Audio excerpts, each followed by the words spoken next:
Hello everyone, and welcome back to Mr. Sleepy Crime. I know many of you enjoy listening to these stories as you fall asleep. So before you drift off, I'd love for you to leave a comment letting me know where in the world you're tuning in from. And if you're enjoying the story, don't forget to like and subscribe. It really helps the channel grow. Before we begin, I want to acknowledge that this story involves real people and real tragedies.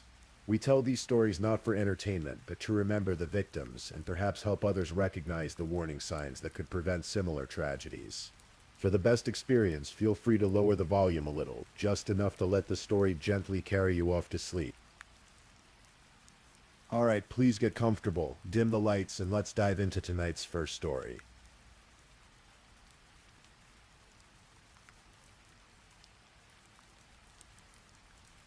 Tonight, we're exploring a case that unfolded in the peaceful suburbs of Aurora, Colorado. A story of betrayal, deception, and a life cut tragically short. So get comfortable, and let me tell you about Angela Craig.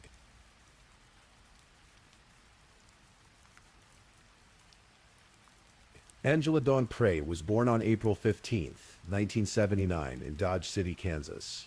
She was the youngest of 10 children, the baby of a large, raucous family. By her own account, she liked to say she was the favorite child, and those who knew her would tell you she had the wit and charm to back up that claim. Angela grew up surrounded by siblings, love, and laughter. She was intelligent, energetic, and possessed what her family called an unbounded sense of humor. She had a quick wit that could light up any room. As she grew older, Angela became deeply interested in family history, interior design, and creative projects like woodworking.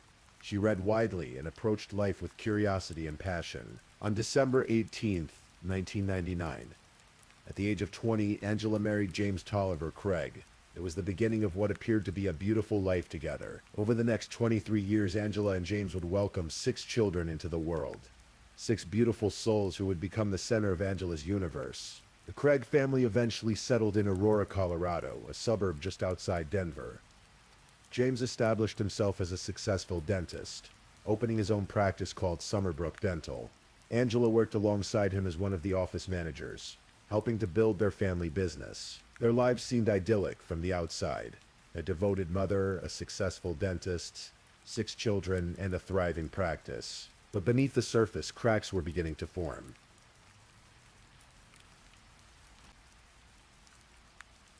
Those who knew Angela described her as a devoted mother first and foremost. Her eldest daughter would later testify that Angela was her best friend, that they spoke nearly every day. Angela loved nothing more than being a mom, and by all accounts, she was exceptionally good at it. She was active in the Church of Jesus Christ of Latter-day Saints, taking on various roles including choir director, teacher, and youth organization leader. Eventually, she found her calling as a family history consultant. Angela was the kind of person who showed up to weddings, funerals, graduations, baptisms, birthday celebrations. She made sure to always be where she was needed. Her brother, Mark Prey, described her as outgoing, dynamic, generous, kind, loving, and sarcastic. Her sister, Toni Kofade, called her smart, funny, confident, and in control. Angela was not a risk taker. She was not someone who would endanger herself or abandon her responsibilities. She was the one who brought things back into proper direction when life got chaotic. Angela loved animals. She'd recently gotten into using her stationary bike, staying active despite the demands of raising 6 children. She had plans for the future. Big plan. Her second eldest daughter testified that in the weeks before her death, Angela had been talking about moving, about new beginnings. But there was something Angela's family and friends didn't fully know about: the strain in her marriage. James Craig had been unfaithful to Angela for most of their 23-year marriage. It wasn't just one affair. It was a pattern of behavior that stretched across decades. Angela knew about some of these affairs. Her sister Toni testified that Angela had told her about James's infidelity, and that he had even drugged her once before, claiming it was related to a suicide attempt of his own. Despite all of this, Angela had what her obituary described as a large capacity to forgive. Time and again, she chose to stay, to try to repair the marriage, to keep the family together for the sake of their children. In December 2022, James had brought up the possibility of divorce. Text messages between the couple showed Angela was devastated, but she was willing to work on the marriage. What Angela didn't know was that James was about to meet someone new. In late February 2023, James Craig attended a dental conference in Las Vegas. It was there, while waiting for a shuttle to a conference dinner, that he struck up a conversation with Dr. Karen Kane, an orthodontist from Texas. Karen was going through a divorce herself, ending a marriage that had lasted almost 30 years. She wasn't looking for love, but she found James Craig charming. He seemed honest and vulnerable, sharing information about his children, and telling her that he too was going through a divorce. According to Karen's later testimony, they met on a Thursday evening and talked until 4 in the morning. The next day, they spent most of the day together. James told her he and Angela were no longer living together, that he had his own apartment, that the divorce was well underway. None of this was true. Over the next 3 weeks, James and Karen exchanged approximately 4,000 text messages. The messages started sweet and quickly became intense. James wrote things like, "I know I can be all right without you, but Karen, I don't want to be.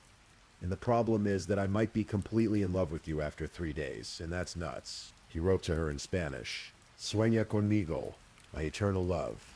May heaven let us bloom together forever." Karen was swept up in what felt like a genuine connection. She had no idea that James was lying about nearly everything. She had no idea that while he was texting her expressions of love, he was searching the internet for ways to kill someone undetected. On February 27th, 2023, the same day James created a new email account to communicate with Karen. He made several troubling internet searches from a computer in an exam room at his dental practice. At 2:34 in the afternoon, he searched, "Is there such thing as an undetectable poison?" Less than an hour later, at 3:20, he searched, "How to make poison from oleander." 1 minute after that, "Buy arsenic, Aurora, Colorado." Over the next several days, the searches continued. How many grams of pure arsenic will kill a human? Is arsenic detectable in an autopsy? Top 5 undetectable poisons that show no signs of foul play. James Craig was planning something terrible. On February 23rd, he ordered arsenic online. The package was delivered to his home on March 4th. March 6th, 2023, began like many other mornings for the Craig family. Angela and James had a routine. They would work out together, and James would make Angela a protein shake as part of their morning ritual. But that morning, something was different. At 7:31 a.m., Angela sent James a text message. It read simply, "I feel drugged." James responded, "Given our history, I know that must be triggering." Angela texted her sister Tony, telling her that her head felt weird, and her body was sluggish.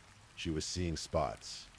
Her blood sugar was high, even though she'd been exercising and hadn't eaten anything. She couldn't understand what was happening to her. The next day, March 7th, Angela told Tony she was stuffy and seeing spots, and still didn't know what was causing her symptoms. By March 9th, she texted, "I'm dizzy and tired, and my muscles don't want to work today." She'd had a protein shake and other liquids that morning, trying to help herself feel better. Angela's symptoms worsened. She began feeling dizzy, experiencing severe headaches, vomiting and fainting. On March 9th, she was taken to an urgent care clinic, where she was examined and released. The doctors couldn't find anything definitively wrong with her.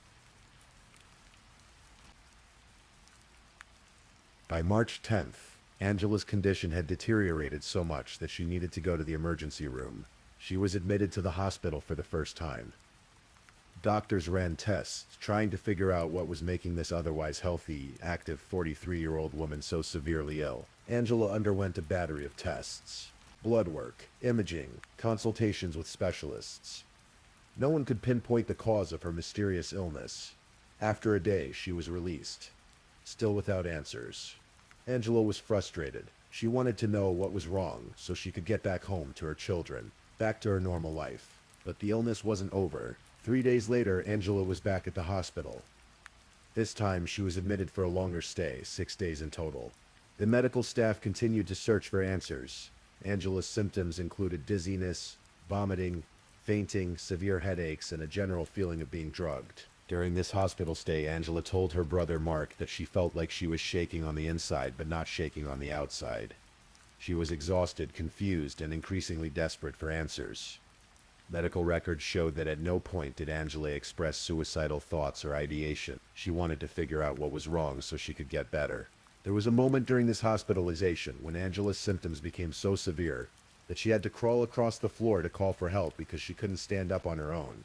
While Angela lay in a hospital bed fighting for her life, James Craig was texting Karen Kane. He sent her photos of Angela in the hospital, writing words like crashed and intubated.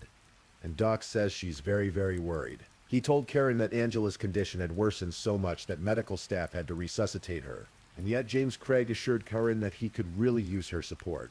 He convinced her to fly to Colorado to visit him while his wife was dying in the hospital. On March 13th, while Angela was still hospitalized during her second admission, a package arrived at Summerbrook Dental, James Craig's dental office. James had told his office manager that he would be receiving a personal package and specifically instructed the staff not to open it. But someone did.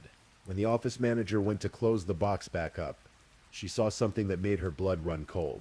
The words potassium cyanide printed on the label. But why would a dentist need potassium cyanide? The office manager was deeply concerned. She knew Angela was in the hospital with a mysterious illness. The coincidence was too troubling to ignore. James Craig, when questioned about the package, claimed he needed the cyanide for his dental surgeries. But dental professionals would later testify that potassium cyanide has no legitimate use in modern dentistry. There was no medical reason for him to have ordered it. What made the situation even more suspicious was the way James had ordered the chemical. He'd used a personal email address, the same email address he'd created to communicate with Karen Kane. He'd ordered it to be delivered to his office, but told staff it was personal and not to open it.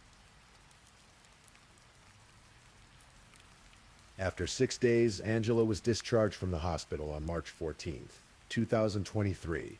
She still had no answers about what was making her so sick. Once home, Angela could walk on her own, but the drive from the hospital seemed to exhaust her completely. Within an hour of being home, Angela was back on her computer, searching online for possible causes of her symptoms. She was determined to figure out what was wrong with her, but she wouldn't get much time to search. The next day, March 15th, Angela's condition took a catastrophic turn. Her brother Mark, who had traveled from Utah with his wife Renee to help with the Craig children during Angela's illness, witnessed what happened next. James Craig had given Mark and Renee a prescription bottle labeled with an antibiotic called clindamycin. He told them that Angela needed to take it for a sinus infection. The bottle showed it had been prescribed by James Craig himself. What Mark and Renee didn't know was that James had allegedly emptied the antibiotic capsules and filled them with cyanide. Mark gave his sister the pills, trusting his brother-in-law completely. "We trusted Jim," Mark would later testify, his voice heavy with the weight of that betrayal. Not long after taking the medication, Angela began struggling to hold herself up. She was rushed to the University of Colorado Hospital and admitted for the final time. About 3 hours after arriving, Angela had a severe seizure and suffered an unexplained rapid medical decline. She was placed on a ventilator in the intensive care unit. Medical staff worked frantically to save her, but they were fighting an enemy they couldn't see. Hospital security footage would later show James Craig entering Angela's hospital room with something in his hand, a syringe. Prosecutors would argue that this was the moment James delivered the final fatal dose of poison to his dying wife. He allegedly used that syringe to inject cyanide directly into Angela's IV line while she lay helpless in the hospital bed. By this time, the nurse who had been treating Angela had been contacted by someone from Summerbrook Dental about the suspicious potassium cyanide delivery. The nurse immediately contacted the Aurora Police Department. Even as Angela lay on life support, police assigned a homicide detective to investigate her case.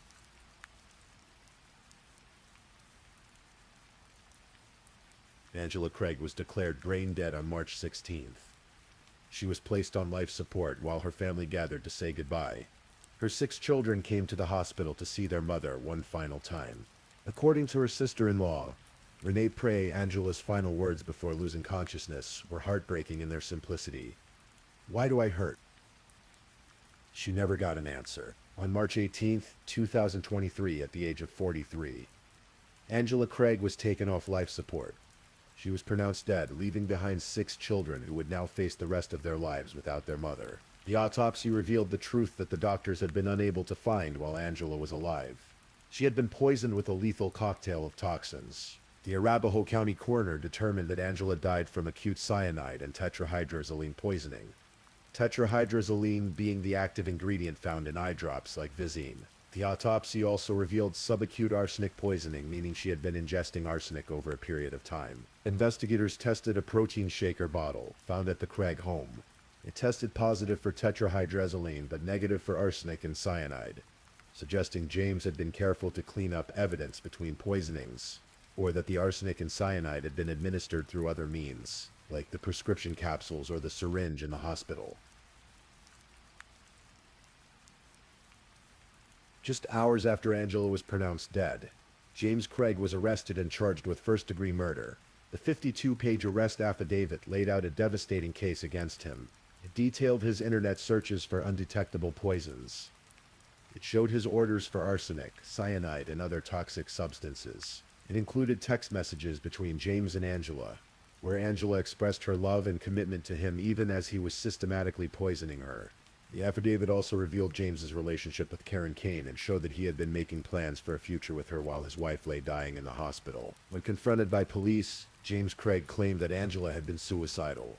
He said she had made past attempts to take her own life, and that he had been helping her fulfill her wishes. He even suggested that Angela had knowingly ingested the poisons herself, but not a single person who knew Angela believed this story. Angela's family, friends, and even her own children vehemently denied that she had ever been suicidal.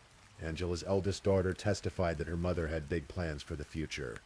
Her second eldest daughter said Angela's mental health had actually been better in the weeks before her death, and that they had been talking about moving and starting fresh. Angela's brother Mark stated plainly, "There's only one person in this world who would say Angela was suicidal, and that's the person who murdered her." Even after his arrest, James Craig couldn't stop trying to manipulate the situation.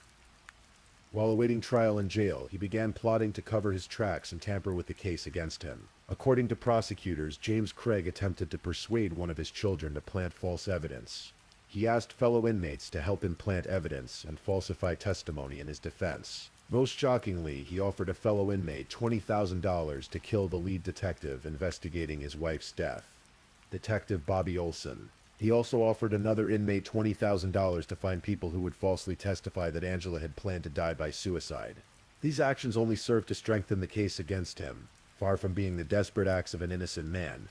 As his defense attorneys would later argue, they appeared to be the calculated moves of someone trying to escape justice. James Craig's trial began in July 2025, more than 2 years after Angela's death. The prosecution called 48 witnesses over the course of the weeks-long trial. Dr. Karen Kane took the stand and testified about her relationship with James Craig. She was emotional as she reviewed the thousands of text messages they had exchanged. She admitted she had been foolish, that she had believed his lies about being separated and going through a divorce.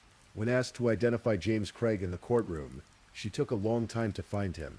There's a lot of pity and disgust and just disbelief, she told the media afterward. Karen testified that she never would have been with James if she had known the truth. She said their 3-week relationship did not constitute a motive for murder. There had been no planning of a future together, no discussions of a life beyond their brief romance. The trial also heard from medical professionals who had treated Angela. Doctors testified about a woman who was eagerly trying to figure out what was wrong with her so she could get back to her children and her family. They described someone who was fighting to live, not someone who wanted to die. Angela's family took the stand.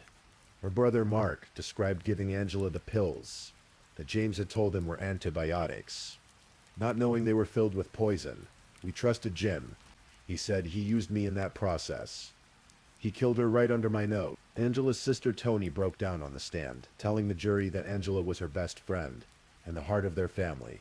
When defense attorneys suggested Angela was broken, Toni clarified immediately. Broken heart, broken relationship, not broken mind. 2 of Angela's children also testified. Her eldest daughter spoke about how her mother loved nothing more than being a mom, and was really good at it. Her second eldest daughter testified that her mother had big plans for the future, and that her mental health had actually been improving in the weeks before her death. The defense maintained throughout the trial that Angela Craig had been suicidal, broken by years of James's infidelity. They argued that the investigation had been rushed and incomplete, that investigators had tunnel vision and focused only on James while ignoring other possibilities. But the evidence was overwhelming. Prosecutors presented over 1,000 hours of surveillance video showing James Craig's movements and interactions before and after his wife's poisoning. They showed the jury his internet search history, his orders for poisons, his text messages, and his emails. They presented toxicology results, confirming lethal levels of cyanide and tetrahydrozoline in Angela's system, along with evidence of arsenic poisoning. They also revealed a 4-page note from James Craig's phone, written after Angela's hospitalization, which appeared to be a staged attempt to create a false suicide narrative. On July 30th, 2025, after more than 8 hours of deliberation over 2 days, the jury returned with their verdict. Guilty of first-degree murder, guilty of 2 counts of solicitation to commit tampering with physical evidence, guilty of 2 counts of solicitation to commit perjury in the first degree, guilty of solicitation to commit first-degree murder. The jury acquitted him of only 1 charge, a lesser-included charge of manslaughter caused or aided suicide. By finding him guilty of murder, they were explicitly rejecting his claim that Angela had taken her own life, or that he had merely assisted her in dying. Under Colorado law, a conviction for first-degree murder carries an automatic sentence of life in prison without the possibility of parole. Later that same day, Judge Shea Whitaker held the sentencing hearing. Before imposing the sentence, the judge allowed Angela's family and friends to speak. 2 of Angela's children gave emotional impact statements. Her daughter, Miriam Meservey, addressed her father directly. "I'm supposed to be able to trust my dad. He was supposed to be my hero, and instead he will forever be the villain in my life." Sir Craig's oldest child and son, Tolliver Craig, spoke through tears. "It's hard to lose your mom, and then a few days after that, lose your dad." Multiple siblings spoke about Angela's light, her humor, her dedication to her family. They described the devastation James had caused, not just to Angela, but to their entire family, to his own family, to the 6 children who now had to grapple with the reality that their father had murdered their mother. Judge Whitaker listened to all of the impact statements before addressing James Craig directly. The judge compared him to a natural disaster. Dr. Craig unleashed a path of destruction as wide as a tornado and just as devastating. Damage to his children, damage to Angela's family, damage to his own family. None of the individuals that are here in the courtroom before the court today will ever be the same. Throughout the proceedings, James Craig showed little emotion. He wept only twice during the sentencing, once during general statements and once when his son spoke. Neither Craig nor his attorneys spoke before the judge imposed the sentence. James Craig was sentenced to life in prison without the possibility of parole for the murder. The judge also gave him the maximum sentence on each of the other charges, totaling an additional 33 years in prison. District Attorney Amy Padden spoke to the media after the sentencing. She described the case as one of calculated cruelty. Angela suffered many days of unexplained illness while the defendant knowingly administered poison, all while portraying himself as a concerned husband. This was a premeditated and callous crime driven by greed, deception, and betrayal. Deputy District Attorney Osama Maghrebi added, "Angela was a devoted mother and a woman of kindness, strength, and grace. She trusted the man she married. She believed in their future together, and yet, while she cared for their children and worked to hold her family together, her husband was indiscriminately plotting her death." For Karen Kane, the aftermath was also difficult. She had to face public scrutiny and blame, even though she had been deceived just as thoroughly as Angela had been. She received hate mail. Her dental practice suffered. She described feeling a special kind of feeling alone as she weathered the storm of judgment and betrayal. When you're being run through the gauntlet and getting steamrolled by the world, that doesn't feel just like being alone, she said. That feels lonely and just unsupported. She testified that she now approaches relationships much more cautiously, though she's tried hard not to become cynical. The experience had changed her forever. Angela's family asked that she be remembered, not as a victim, but as the vibrant, loving person she was. Angela Craig was a daughter, a sister, a friend, and above all, a mother. She was intelligent, energetic, funny, kind, and forgiving. She had a quick wit and an unbounded sense of humor. She loved woodworking, interior design, and family history. She was deeply involved in her church community. She showed up for people always. Her son said that his mom loved a lot of things, but she didn't have time for them all. She had 6 children instead, he said. Those 6 children, whose names have been kept private to protect them, now face the rest of their lives without their mother. They've lost both parents. One to murder, one to prison. They carry the unbearable knowledge that their father is responsible for their mother's death. At Angela's funeral, family and friends gathered to celebrate her life. Her obituary captured her spirit. Angela made every moment with her unforgettable. Besides her unbounded sense of humor and quick wit, Angela was intelligent and energetic, and used her gifts to elevate those around her, especially her children. She had a large capacity to forgive, was willing to help both friends and strangers, and she was fiercely dedicated to her family. After her children, the obituary noted, Angela's faith in Jesus Christ was her most important treasure. Angela's most endearing trait, her family said, was showing up to everything. And even in death, that's what she's still doing. She's showing up in the memories of those who loved her, in the strength her children carry forward, in the fight for justice that her siblings waged on her behalf. The case of Angela Craig is a reminder that evil can hide behind the most ordinary facades. James Craig was a successful dentist, a father of 6, an active member of his church community. To the outside world, he appeared to be living the American dream. But behind closed doors, he was a man consumed by selfishness and deceit. He poisoned the woman who had stood by him through decades of infidelity. He poisoned the mother of his children. He did it slowly, methodically, watching her suffer as doctors scrambled to find answers. And when she was at her most vulnerable, lying in a hospital bed fighting for her life, he delivered the final blow. Angela Craig's final words were, "Why do I hurt?" She deserved an answer. She deserved the truth. She deserved to live. Instead, she became a cautionary tale about trust, about the evil that can lurk within those we love most, about the importance of paying attention to our instincts when something doesn't feel right. The lead detective, the medical professionals who fought to save Angela, the family members who sought justice, and the jury who saw through James Craig's lies. They all ensured that Angela's death would not go unanswered. James Craig will spend the rest of his life behind bars, with no possibility of parole. He will never again be able to harm anyone. He will never again be able to manipulate, deceive, or poison. And Angela Craig, though her life was cut tragically short, will be remembered not as a victim, but as a devoted mother, a loving sister, a faithful friend, and a woman who, even in the face of unimaginable betrayal, never stopped fighting to get back to the people she loved most. Her 6 children. If this is your first time listening to one of our true crime stories, welcome to Mr. Sleepy Crime, where we explore these cases in a calm and respectful way. I also want to take a moment to appreciate my amazing subscribers who've been rocking with me.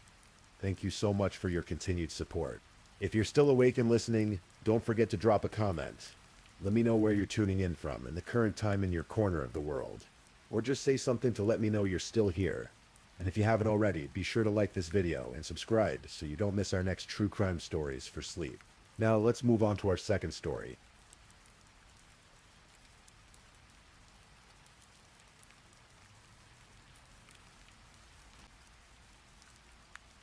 Story 2.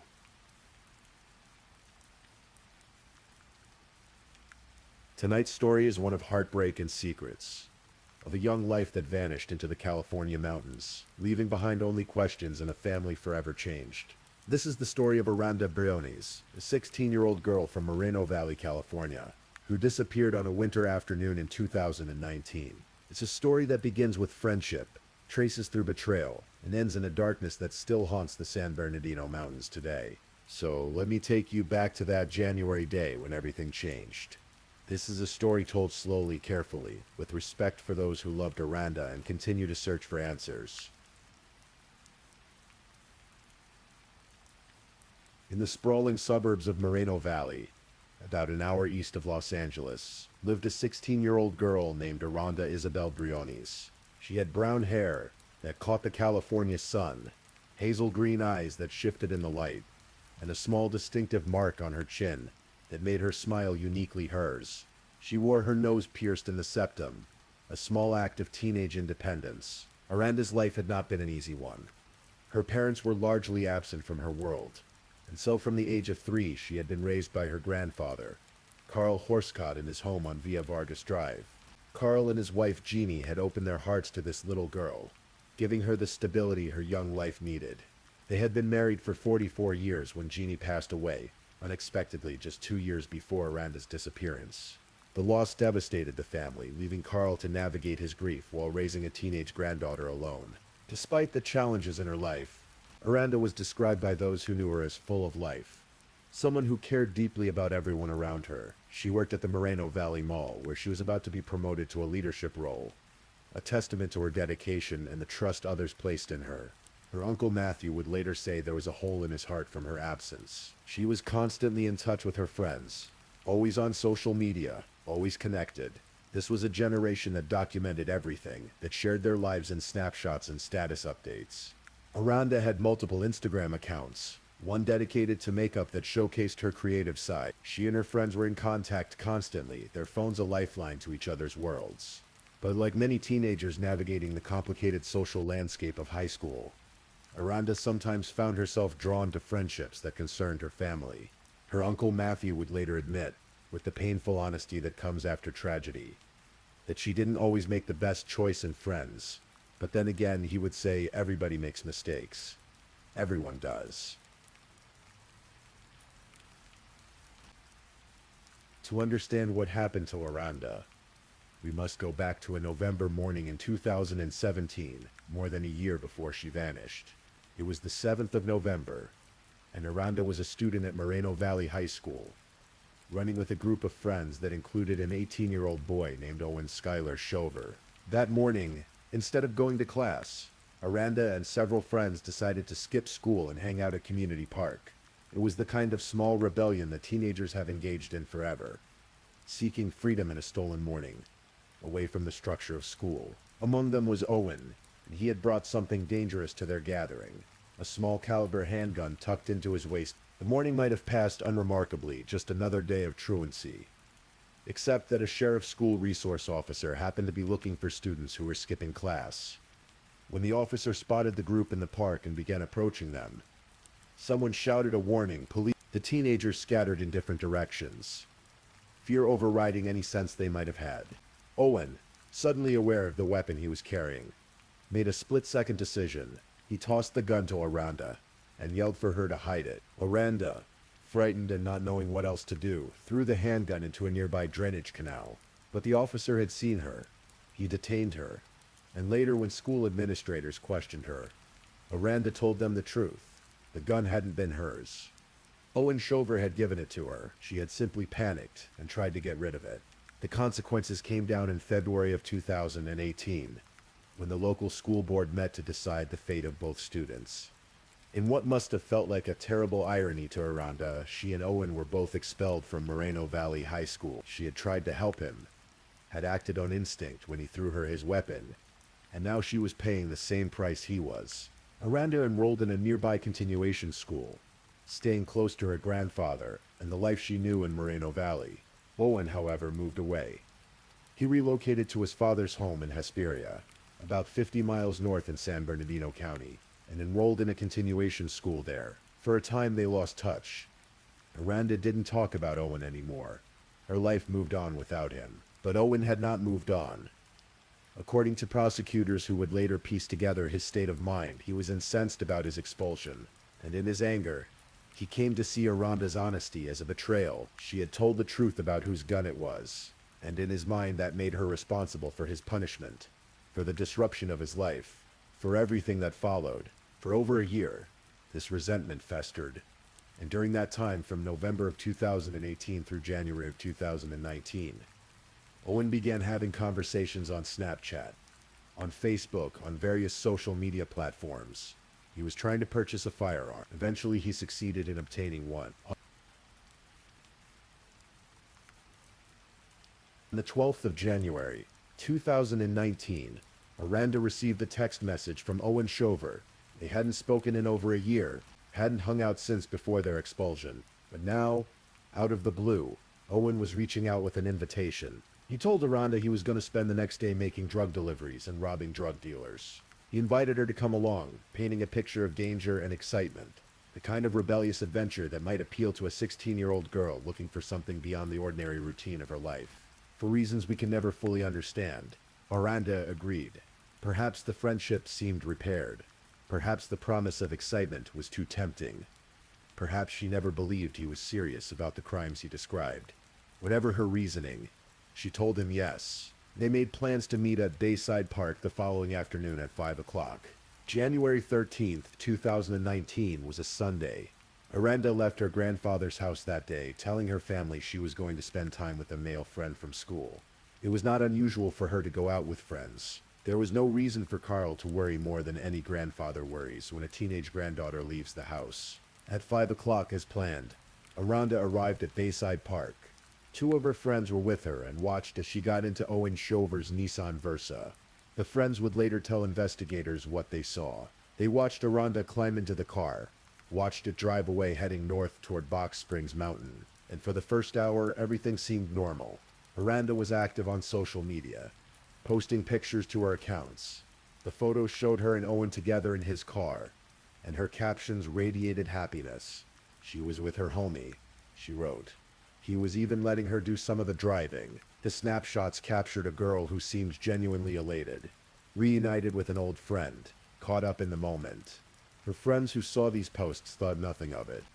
It looked like Aranda was having a good time.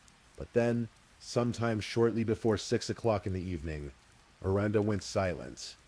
The stream of posts stopped. She stopped responding to messages from her friends.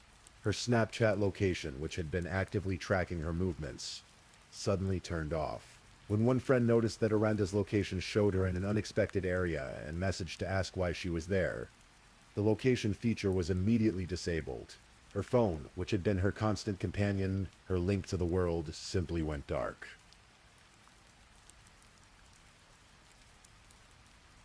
While Aranda's digital presence vanished, Owen Shover's phone remained active, and investigators would later track its movements through cell tower pings. Around 6 o'clock, Owen's vehicle began heading towards San Bernardino County, traveling north from where he had picked up Aranda, and then he sent a message to his older brother, Gary Anthony Shover, who was 21 years old at the time. The message was chilling in its casual preparation. Be ready for tonight. Get shovels and lighter fluid ready. Owen drove to a mobile home park in San Bernardino County and picked up his brother Gary.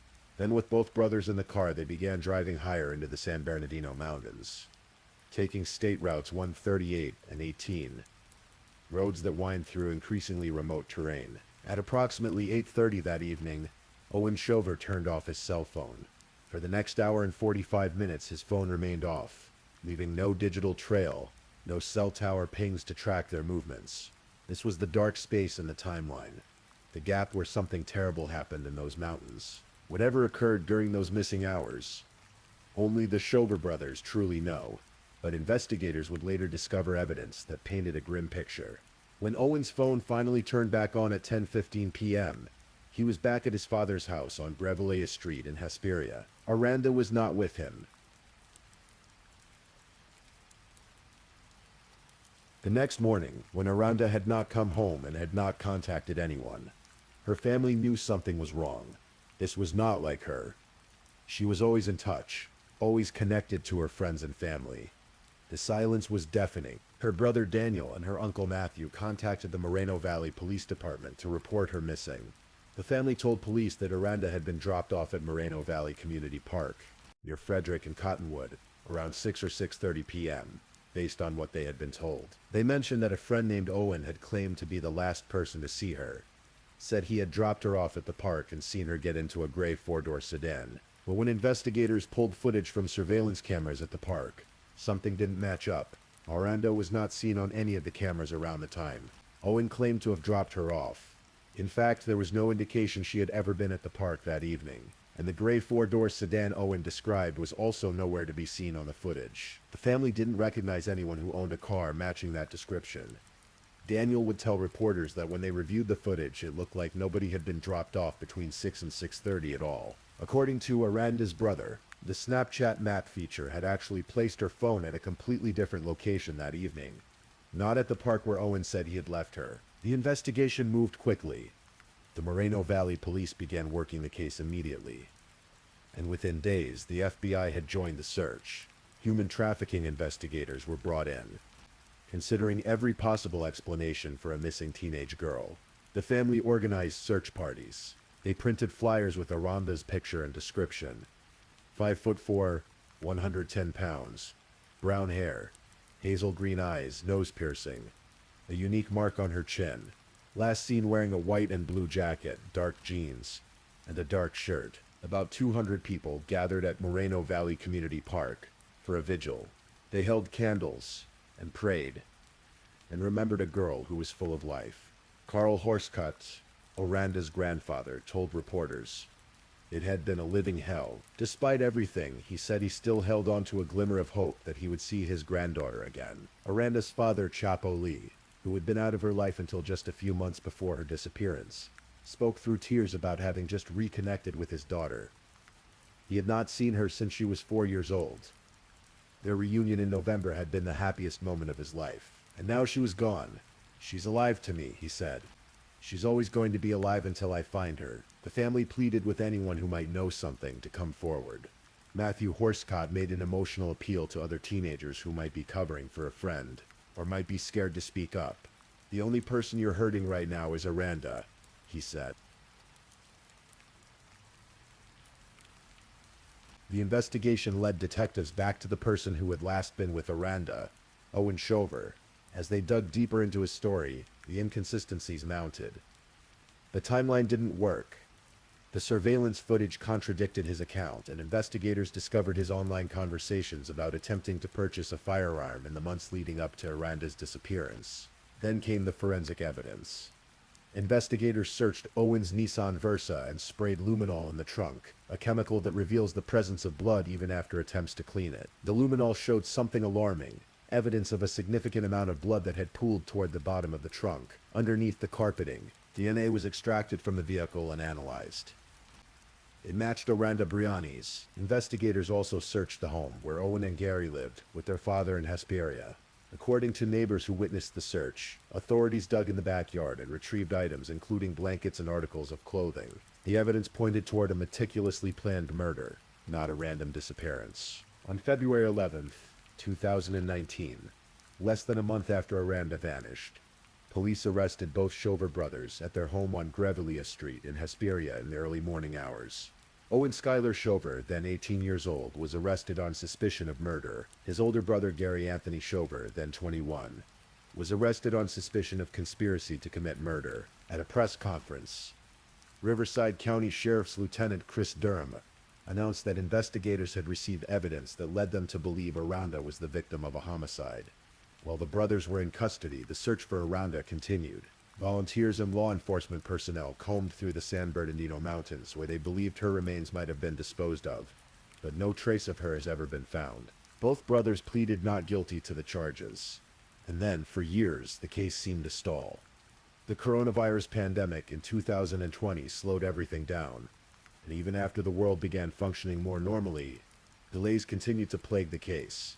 Aranda's family waited. They held on to hope while living with uncertainty, not knowing where their daughter, their granddaughter, their sister, their niece had been taken. In 2022, there was a preliminary hearing that brought some movement to the case.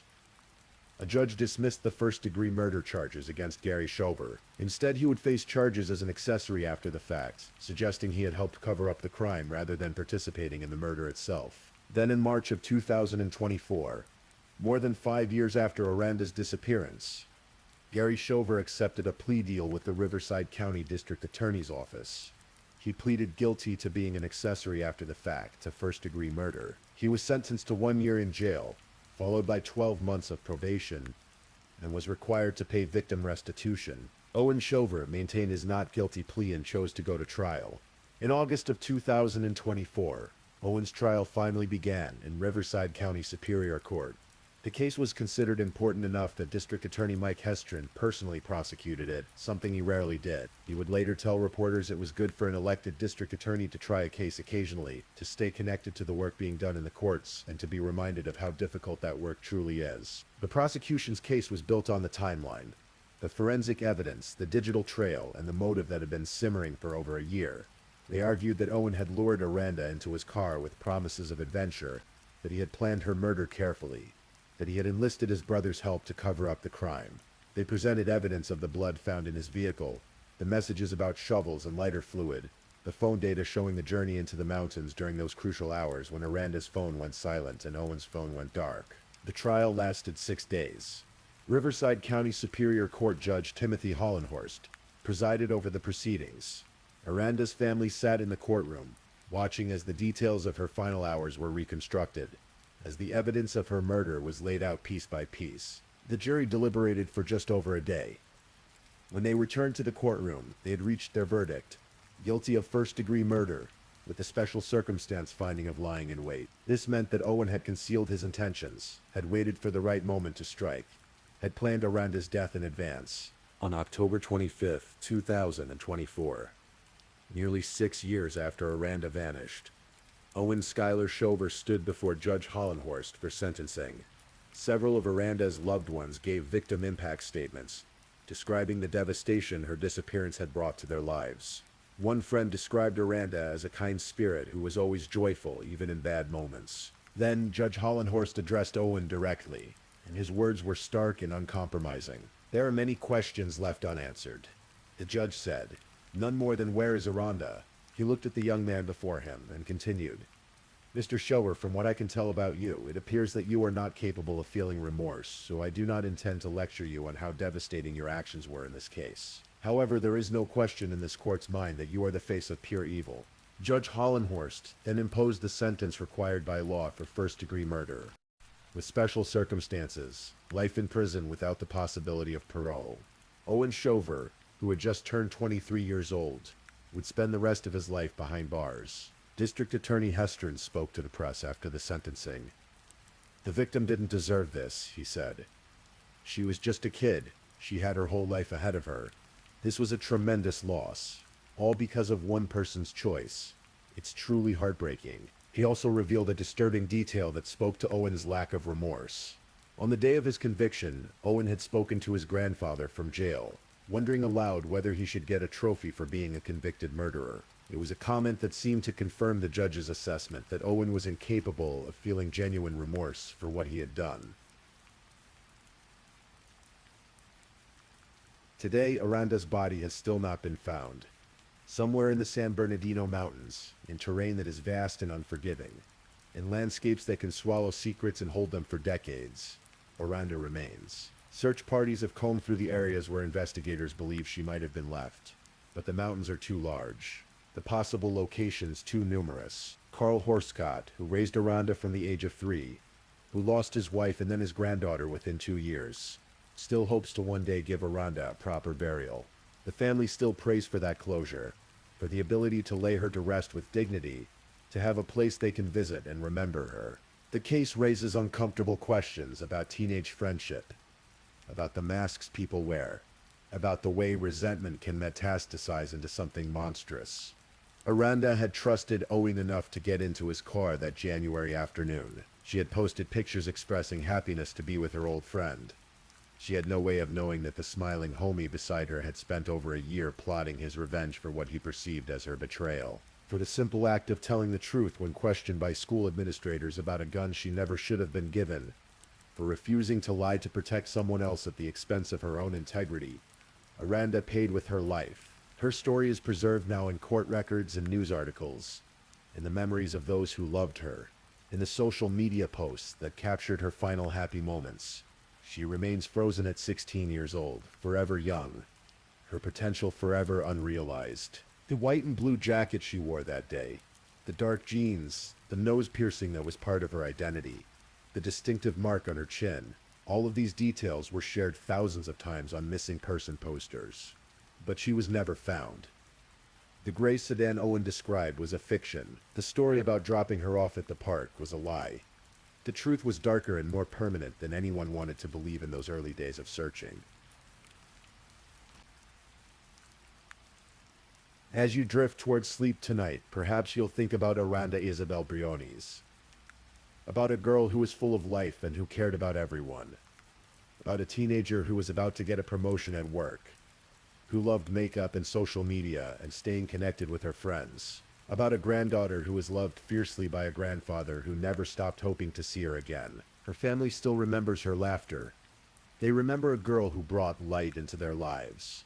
They remember her for who she was, not just for how she was lost. The San Bernardino Mountains keep their secret still, but Aranda's memory lives on in the hearts of those who loved her, and her story serves as a reminder that evil can wear a familiar face, that betrayal can come from unexpected places, and that some losses leave holes that can never quite be filled.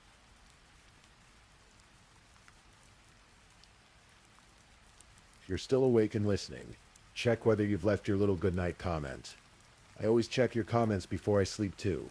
And if you haven't already, don't forget to like this video and subscribe so you don't miss our next true crime stories for sleep. Meanwhile, let's move on to our third story.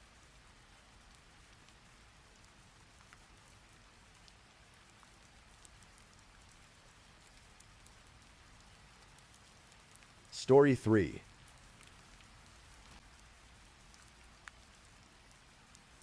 Tonight we explore a story that speaks to the fragility of life and the quiet moments before everything changes.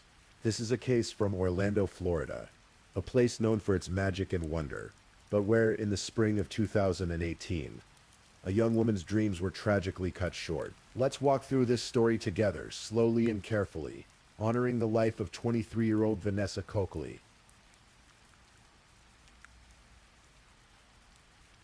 Orlando, Florida.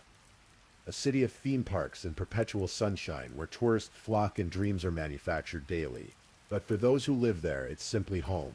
In the Taft neighborhood, on East Cypress Street, lived the Coakley family. They were close-knit, the kind of family that gathered for Sunday dinners, celebrated holidays together, and supported one another through life's challenges. Vanessa Jessica Coakley was their eldest daughter. At 23 years old, she embodied everything her parents had hoped for. She had a smile that could light up a room. Her instructors at Southern Technical College would later say she was the kind of student who never missed class, who showed up early, who stayed late to help others understand difficult concepts. Vanessa had recently made the president's list at Southern Technical College. It was a prestigious honor reserved for students who maintained exceptional grades while managing rigorous coursework. She was studying to become a medical assistant, drawn to the idea of helping people, of making a difference in their lives during vulnerable moments. Her professors spoke of her energy, her dedication, the way she approached every assignment with genuine enthusiasm. But Vanessa wasn't just focused on her studies. She had recently landed a job at Disney. Not just any job, but one she was genuinely excited about. For someone living in Orlando, working for Disney meant something special. It meant being part of something larger than yourself, bringing joy to families from around the world. Her family noticed how she talked about this new opportunity, the pride in her voice, the plans she was already making. Her neighbors in the Taft neighborhood knew her well. They would see her often, coming and going from the family home, always friendly, always quick with a wave or a greeting. During the holidays, the Coakley family was known for their elaborate Christmas light displays. They were that family on the block, the ones who brought joy to the neighborhood, who opened their home for gatherings. Vanessa's life seemed to be unfolding exactly as it should. She had her education on track, a new job she loved, a family that adored her, and friends from school and work who valued her presence. But beneath the surface of this seemingly perfect trajectory, there was a complication. A relationship that had ended, but hadn't quite released its grip. A man who couldn't accept that their time together was over. His name was Christian Ruben Valentin Penci. Christian Valentin Penci was 32 years old, 9 years older than Vanessa. They had dated for about 2 years. Their relationship characterized by its instability. It was what people call an on-again, off-again relationship. The kind where the same problems resurface repeatedly, where breakups happen and reconciliations follow, only to cycle back to conflict. They had broken up in 2017. Vanessa had her reasons. According to court documents, she suspected Christian of being unfaithful.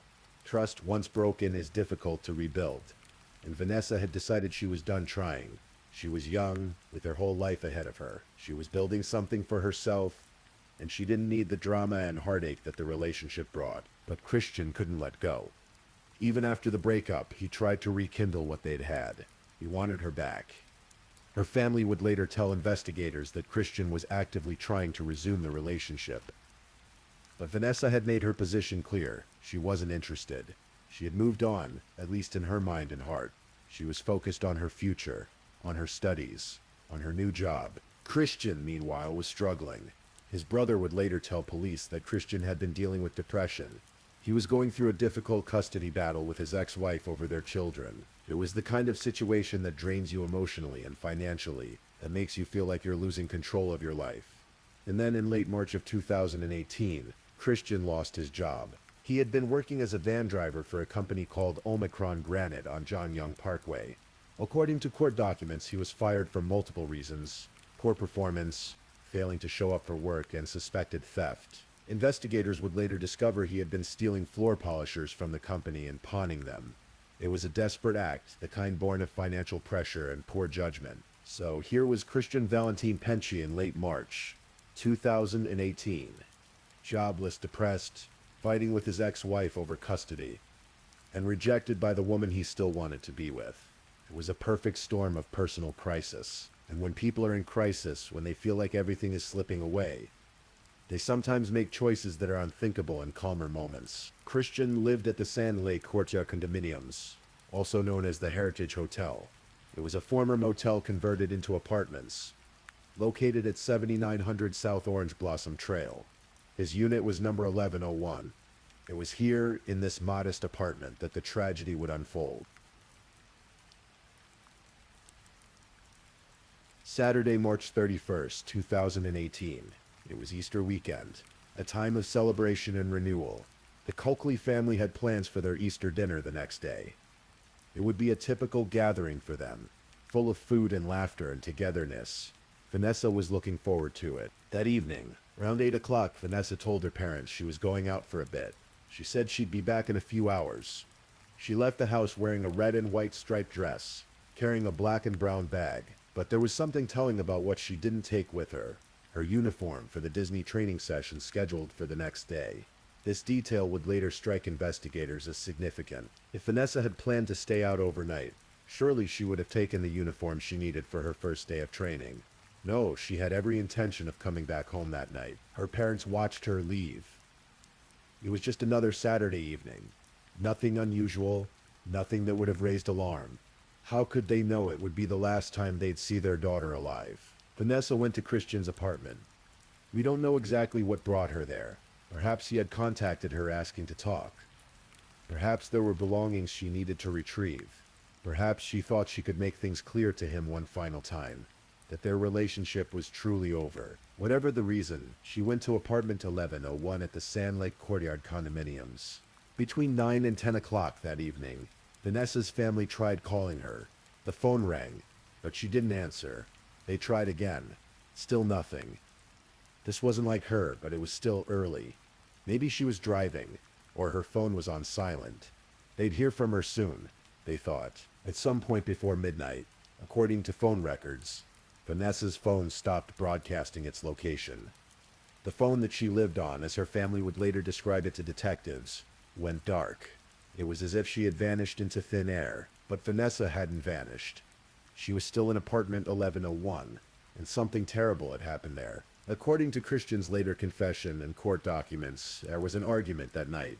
The details of what sparked it may never be fully known, but what is known is that the argument took place in Christian's bathroom, and at some point during that confrontation, Christian retrieved a .380 caliber handgun. The weapon discharged. Vanessa suffered a gunshot wound to her head. The young woman who had been so full of life and promise, who had smiled at her professors just days before, who had been excited about her new job at Disney, was gone. In an instant, in that cramped bathroom, her future was erased. Christian would later claim, during his sentencing, that he didn't intend to harm her. He would say he was under the influence of drugs that night, that it wasn't me who committed this act, but intent or not, Vanessa Coakley lay dead in his bathroom, and Christian now faced a choice about what to do next. Christian Valentin Penci did not call for help. He did not call 911. He did not alert Vanessa's family. Instead, he left her body in his bathroom and began making other plans. Sunday, April 1st, arrived. Easter Sunday. The Coakley family had their dinner planned. But Vanessa never came home. She missed the Easter celebration, something completely out of character for her. She was supposed to start her training at Disney that morning, but she never showed up. The uniform still sat at her parents' house, unworn. Her family was worried, but not yet panicked. They tried to track her phone using her Google Services account. The technology that we carry with us everywhere, the devices that know where we are at all times, can be a blessing in moments like this. The phone's last known location appeared on their screen, 7900 South Orange Blossom Trail. Christian's address. At first, this information was almost reassuring. They knew Vanessa and Christian had dated. Even though they'd broken up, maybe she'd gone to see him. Maybe her phone had died. Maybe she'd stayed over and hadn't realized how late it had got. These thoughts went through their minds. The kind of hopeful explanations families grasp at when someone they love doesn't come home. But Monday came, and still no word from Vanessa. Her phone remained off. She didn't show up for class at Southern Technical College. The family's worry deepened into genuine fear. Meanwhile, Christian was in motion. On Monday, April 2nd, just hours before Vanessa's mother would officially report her missing to authorities, Christian went to Cash America Pawn on Orange Blossom Trail. He had a .380 caliber handgun to sell. The clerk took down the information, completed the transaction, and Christian walked out with cash in his pocket. It was the same caliber weapon that had killed Vanessa. That afternoon, at approximately 5:20 in the evening, Vanessa's mother called the Orange County Sheriff's Office to report her daughter missing. She told them about tracking Vanessa's phone to Christian's address. She told them about the missed Easter dinner, the missed training, the missed classes. Everything about this situation was wrong. Vanessa was not the kind of person to disappear without word. The wheels of the investigation began to turn, but Christian was already implementing the next phase of his plan. On Tuesday, April 3rd, Christian went to the airport and boarded a JetBlue flight to San Juan, Puerto Rico. He had purchased the ticket the day before, right around the time Vanessa's mother was reporting her missing. He told no one about this trip, not his family, not his friends, not his brother. He simply got on a plane and left the country, leaving Vanessa's body behind in his locked apartment. Wednesday, April 4th. 36 hours after Christian had boarded his flight to Puerto Rico, Vanessa's family found her car. It was parked at a Panda Express restaurant near Southern Technical College, not far from Christian's apartment. Her black Nissan Versa sat there in the parking lot, abandoned. The family notified the Orange County Sheriff's Office immediately. Deputies arrived to process the vehicle. What they found painted a clearer picture of Vanessa's intentions that night. In the back seat was her backpack, filled with her school books. She had been planning to study in the trunk. They found her purse and her credit cards. Everything she would need for her daily life was still in that car. She hadn't run away, she hadn't left of her own accord. Something had prevented her from ever reaching that vehicle. That same day, Christian's brother called the police. He wanted to report Christian missing. He told investigators he hadn't heard from his brother in days, and was worried. Christian had been depressed, he explained. The custody battle was wearing him down. He'd lost his job. The brother feared something might have happened to Christian. And investigators now had multiple missing persons reports, but they were starting to understand these cases were connected.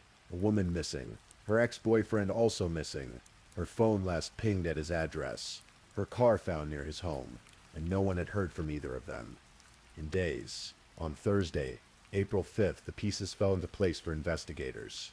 They learned that Christian had boarded a flight to Puerto Rico. He hadn't told anyone. He had simply fled the country right after Vanessa was reported missing.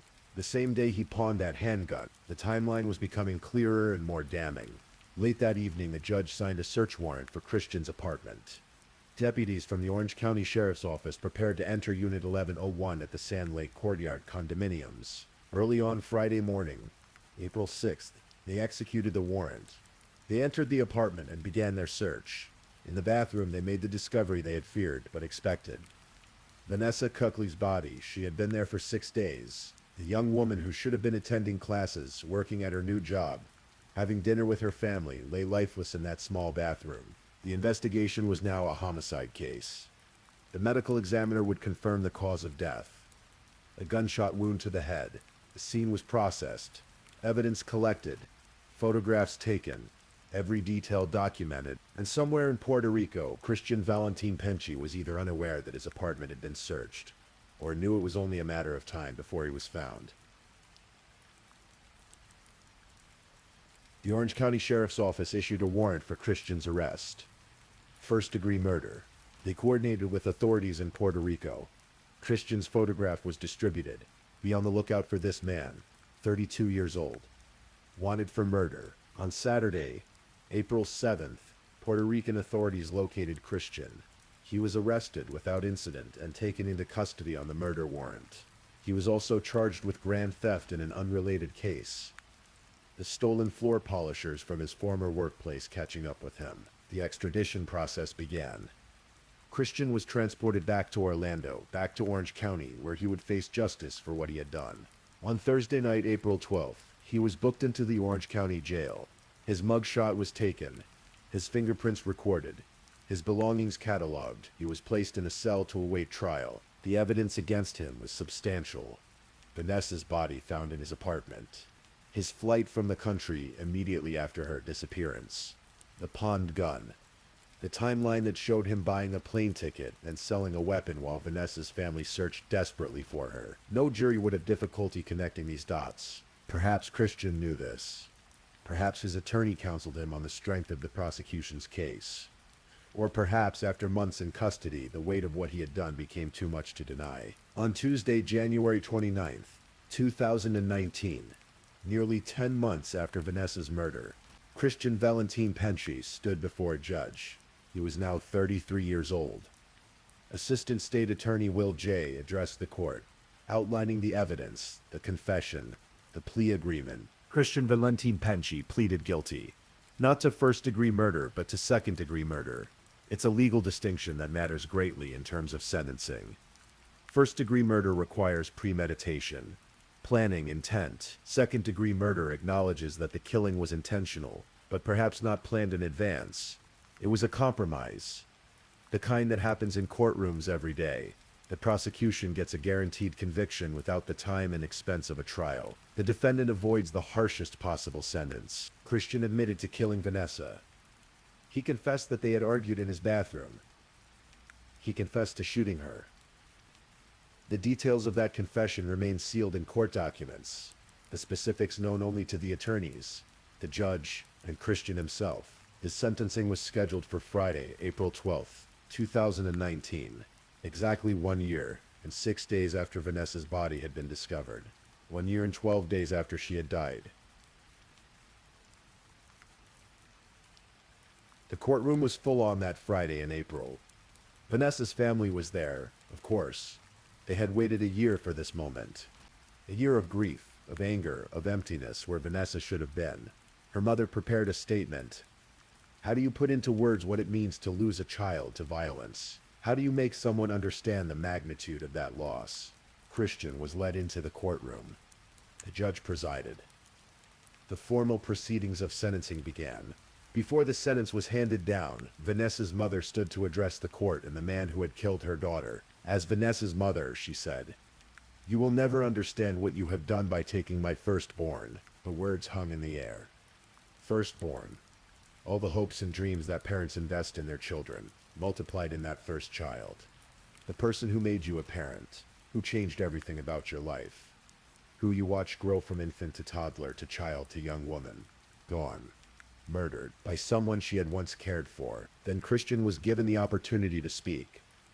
Some defendants remained silent. Some maintained their innocence even after pleading guilty. Christian chose to speak. "I want to say to the victim's family, I'm sorry. I'm deeply sorry," he said. His voice, recorded in court transcripts, continued. "It wasn't me. It was something out of the ordinary. I was under the influence of drugs and that wasn't me. That night, and I'm deeply sorry." It was an apology wrapped in excuses. The drugs made me do it. It wasn't really me. A claim of diminished responsibility, even in the moment when he was supposed to take full responsibility. Some in the courtroom may have found it sincere, others likely heard it as hollow, a last-ditch attempt to garner sympathy. The judge had heard the statements. The judge had reviewed the evidence, the confession, the plea agreement. The judge had a decision to make. In Florida, second-degree murder carries a potential sentence of up to life in prison, but it's not mandatory. The judge could have chosen a lesser sentence, 15 years, 25 years, 40 years. The judge chose life. Christian Valentin Penci was sentenced to life in prison. No parole. He would die behind bars in a Florida state prison, far from the life he had once known. He was 33 years old at sentencing. If he lives to be 80, that's 47 years of incarceration. If he lives longer, more years still. Every morning waking up in a cell, every night falling asleep to the sounds of prison. The same routine, day after day, year after year, for the rest of his natural life. It was justice, in the eyes of the law. But for Vanessa's family, no sentence could bring her back. No amount of time served could restore what had been taken from them. Today, Christian Valentin Penci remains in a Florida state prison. He is a number in the system, one among thousands of inmates serving out their sentences. His name appears in databases of Florida prisoners. His case file sits in archives. Occasionally, true crime researchers like us come across his story, and through it, learn about Vanessa. But Vanessa Coakley should not be remembered solely as a victim. That's not who she was. That was only her final moments, not her entire existence. Vanessa was a student who made the president's list. She was a young woman excited about her first day at Disney. She was a daughter who came home for Easter dinner. She was a neighbor who helped put up Christmas lights. She was a friend who showed up early to class and stayed late to help others. She had dreams of becoming a medical assistant, of helping people, of building a career and a life. Her instructors at Southern Technical College spoke of her smile, her energy, her dedication. Her neighbors remembered her as sweet, part of a big happy family. Her family knew her as someone who never vanished without a word, someone reliable, someone loving. That's who Vanessa Coakley was. She was 23 years old. Her whole life stretched before her, the career she would build, the places she would travel, the people she would meet, the experiences she would have, perhaps a family of her own someday, children, grandchildren, decades of memories and moments and milestones, all of it erased in a moment of violence. The question that haunts cases like this is always, why? Why did this have to happen? What if Christian had simply accepted that the relationship was over? What if he had let her go? What if he had sought help for his depression, his anger, his sense of loss? What if? But those questions have no answers that satisfy. The reality is that Christian made a choice that night. Perhaps in a moment of rage, perhaps in a moment of despair, perhaps in a moment where all his problems and frustrations converged on this one point. He pulled a trigger, and Vanessa died. Her family still lives with that loss every single day. Every holiday without her, every birthday that passes uncelebrated, every accomplishment she would have achieved, now only imagined. The grandchildren Vanessa's mother will never hold, the wedding that will never happen, the career that was cut short before it even began. This is the true cost of violence. Not just the life lost, but all the lives affected by that loss. The ripples spreading outward, touching family, friends, colleagues, neighbors. A community forever changed because one person decided another person's life was worth less than their own pain. And so we come to the end of Vanessa's story, a young woman with everything ahead of her, whose life was stolen by someone who claimed to care for her. It's a story that repeats itself too often, in too many places in too many ways. But tonight, as you drift off to sleep, perhaps take a moment to think about Vanessa not as a victim, but as a person, someone's daughter, someone's classmate, someone's neighbor, a young woman with dreams and plans and a smile that lit up a room. Remember that behind every true crime story is a real person whose life mattered, whose absence leaves a hole that can never truly be filled. Vanessa Coakley mattered. Her life had value and meaning beyond the violence that ended it. Please, I'm just putting it out there. If you're still awake and listening, drop a comment.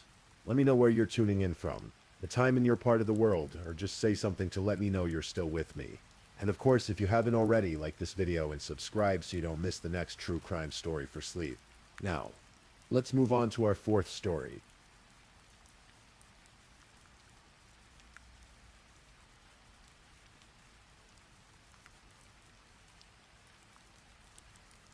Story 4.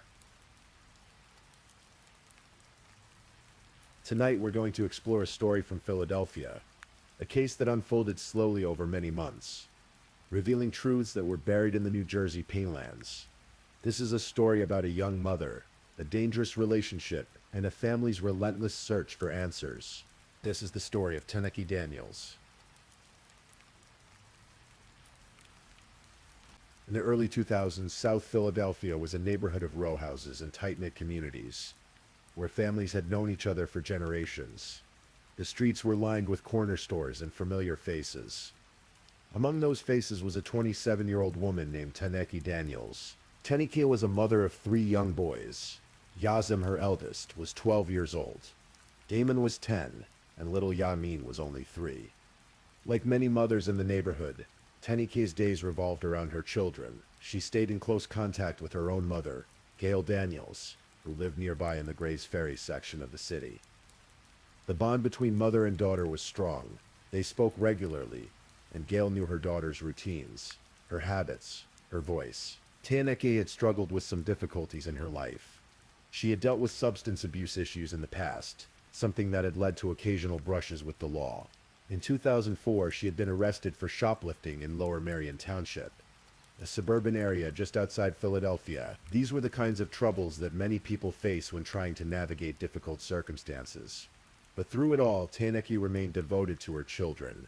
Her family knew that no matter what challenges she faced, she would never simply disappear from her boys' lives. Yet there was another presence in Teneke's life, one that would prove far more dangerous than any personal struggle she faced. His name was Glenn Hansen. Glenn Hansen was in his 40s, nearly 20 years older than Teneke. He worked as a maintenance man at a high-rise apartment building in the Overbrook section of Philadelphia, in the 1100 block of North 63rd Street. Sometimes Teneke stayed with him there, other times she stayed with her mother. The relationship was complicated, tumultuous, marked by a pattern that would become all too clear. Glenn Hansen had a criminal history. In 1993, he had been convicted of rape in Bucks County and served time in prison. After his release, he remained on the radar of law enforcement. In early 2005, he was on probation, following a drunk driving arrest. These were not simply mistakes from a distant past. They formed a pattern of behavior that spoke to something darker in Hansen's character. But it was his relationship with Teneke that would reveal the true depths of his capacity for violence. Take another slow breath. Let your muscles relax. We're moving now to the spring of 2005, to the events that would set everything in motion. On April 7th, 2005, something terrible happened. The exact details of that night exist in fragments, in police reports and emergency room records. What we know is this: Teneke Daniels was found walking on North 66th Street in Overbrook. She was bruised. She was stunned. She was half-clothed. When the police arrived, they saw a woman who had been beaten. The injuries were serious enough that Teneke needed medical attention. Her wrist was broken, requiring a cast. Her neck was injured badly enough that she needed to wear a brace. The assault had been severe, deliberate, and frightening. Glenn Hansen was arrested and charged with domestic assault. This was not a minor altercation. This was a beating that sent a woman to the emergency room. Teneke made the difficult decision to press charges against her boyfriend. A court hearing was scheduled for May 23rd, 2005. On that day, Teneke was expected to testify about what Glenn had done to her. For Glenn Hansen, the prospect of that testimony was terrifying, not because of guilt or shame, but because of consequences. He had already served time for rape. He was currently on probation. Another violent offense, especially one that sent a woman to the hospital, could mean a return to prison. And for someone like Hansen, someone who had spent years behind bars, that thought was unbearable. In the weeks after the assault, Taniki stayed with her mother. She spoke with Gail about the upcoming court date. She was nervous, as anyone would be. Testifying against someone you had been in a relationship with is never easy. There's fear, there's complicated emotion, there's the weight of knowing your words will have consequences. But Taniki was determined to go through with it. She wanted to tell the truth about what had happened to her. Glenn Hansen, meanwhile, had other plans. The night of May 11th, 2005 was quiet in South Philadelphia. As you relax now, picture a spring evening in the city. The air was growing warmer. Windows were open. The sounds of the neighborhood drifted through the streets. Very early on the morning of May 12th, around 3 or 4 in the morning, Taniki called her mother. Gail answered the phone, half asleep, and heard her daughter's voice. Taniki told her mother that she was at Glenn's apartment in Overbrook. She was gathering her belongings. She was leaving him for good. She would be home by 6 in the morning. Gail must have felt a sense of relief. Her daughter was finally ending this dangerous relationship. Soon, Taniki would be safely home, and they could move forward with the court case. Justice would be served. Taniki would testify, and Glenn would face consequences for what he had done. 6 in the morning came and went. Taniki did not arrive home. Gail waited. The morning stretched into afternoon. Still no Taniki, no phone call, no explanation. For a mother who spoke with her daughter regularly, who knew her daughter's voice and habits and patterns, the silence was deafening. Days passed. Gail called around to family members, to friends, to anyone who might have seen Taniki. No one had heard from her. This was extraordinarily unusual. Taniki was a mother of 3 young children. She would never simply vanish without a word. She would never abandon her boys. May 23rd arrived. This was the day Taniki was supposed to appear in court. Gail went to the courthouse, hoping against hope that her daughter would be there. But when the hearing was called, Taniki Daniels did not appear. The courtroom waited. The judge grew impatient, and then the reality settled in. Taniki was missing. Gail filed a missing persons report that same day. She told the police everything she knew. The last phone call. The plan to come home. The fact that Taniki's boyfriend Glenn Hansen was the last person known to have seen her alive. When police questioned Glenn Hansen about Taniki's disappearance, his story was simple and consistent. He said that Taniki had left his apartment around 5 in the morning on May 12th. She had packed her belongings. After they decided to break up, a white SUV had pulled up outside the building. Taniki got into the vehicle, and he never saw her again. He had no idea where she went. The story was clean. Too clean. But without evidence, without a body, the police could only investigate and wait. Taniki's family refused to accept that she was simply gone. They plastered their South Philadelphia neighborhood with flyers. They offered a reward. State Representatives Harold James and Babette Josephs partnered with the Citizens Crime Commission and put up $7,500 to help with the search. Friends, neighbors, and community members kept Taniki's name alive, hoping someone somewhere had seen something. Gail took in 2 of Taniki's sons, Yasim and Yamin. Damon went to live with his father. The family tried to maintain some sense of normalcy for the children.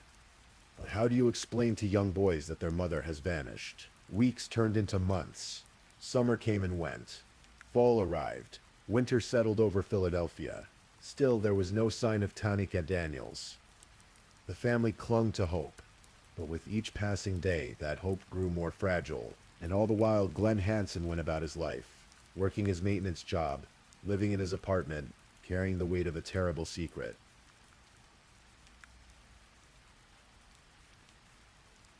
New Jersey Pine Barrens, also known as the Pinelands, stretch across more than 1 million acres of coastal plain. It's a vast wilderness of pine and oak forests, cranberry bogs, and sandy soil. The area is remote, beautiful, and largely untouched. The Brendan T. Burns State Forest sits within this expanse, a place where nature exists in quiet isolation. On April 24th, 2006, nearly a year after Taniki's disappearance, a hunter was moving through the woods in Woodland Township. Burlington County. The spring air should have been fresh and clean, but the hunter noticed something unusual. A powerful odor. The smell of death. Experienced outdoorsmen know that smell. It's unmistakable. But this seemed too strong to be a deer carcass, or some other animal that had died in the brush. The hunter began looking around more carefully, and then he saw it, disturbed ground. A patch of earth that looked unnatural, tarp protruding from the soil. Pine cones scattered deliberately across the surface, as if someone had tried to camouflage the area. And there, partially exposed, were human bones. The hunter immediately called the police. New Jersey State Police arrived at the scene, along with investigators from Burlington County. What they found was a shallow grave containing a body that had been buried for a long time. The remains were wrapped tightly in painter's tarp and sealed with duct tape at both ends. A plastic Walmart bag covered the head. The body had decomposed significantly in the year it had been buried there, leaving mostly skeletal remains. The medical examiner, Dr. Dante Ragassa, arrived to examine the site. The body was badly decomposed, making identification difficult. They could determine it was the body of a black woman, but little else. The face was gone. Soft tissue had largely disappeared. There were no obvious signs of trauma that might indicate cause of death.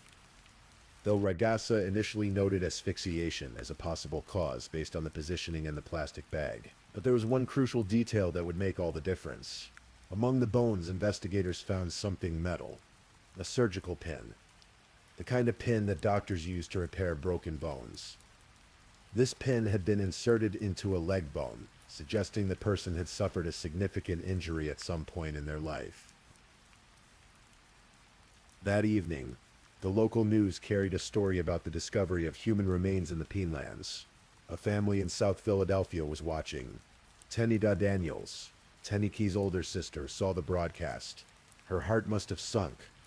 Could this be Teniki? The next day, detectives from the Philadelphia Police Department arrived at the Daniels home. They needed to know if Teniki had ever had any surgeries, any broken bones, anything that might help identify the remains. Gail told them about the car accident months before Teniki disappeared. She had been in an automobile accident that left her with multiple injuries. Her nose had been broken. Her ankle had been shattered. Doctors had inserted metal pins to hold the bone together while it healed. The investigators contacted the hospital where Teniki had been treated. They obtained her medical records. The description of the pin matched exactly the pin found with the remains in the Pinelands. But they needed to be absolutely certain. Forensic experts took what little skin remained on the fingers of the corpse and carefully rehydrated it. Through this painstaking process, they were able to obtain fingerprints. Those prints were compared to fingerprints on file from Teniki's 2004 arrest in Lower Marion Township. The match was positive. The body buried in the shallow grave in the New Jersey Pine Barrens was Teniki Daniels. After almost a year of hoping, of searching, of holding on to the possibility that Teniki might still be alive somewhere, the family finally had their answer. But it was the answer every family dreads.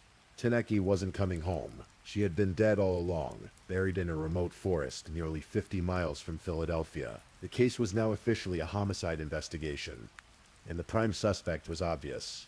Glenn Hansen, the man who had beaten Teniki so badly she needed medical attention. The man who had everything to lose if she testified against him. The man who was the last person to see her alive. But proving Hansen killed Tani would not be easy. The body had been buried for a year. The exact cause of death could not be determined with certainty. The medical examiner classified it as a homicide by undetermined means. There was no forensic evidence directly linking Hansen to the crime. No witnesses. No murder weapon. No confession. The investigation continued. Detectives interviewed Hansen again. He maintained his story. Teniki had left his apartment in a white SUV, and he never saw her again. He even told Teniki's family that he had heard she had moved to Texas. When they asked him where she was, he acted as if he was just as confused as everyone else. But the detectives didn't believe him.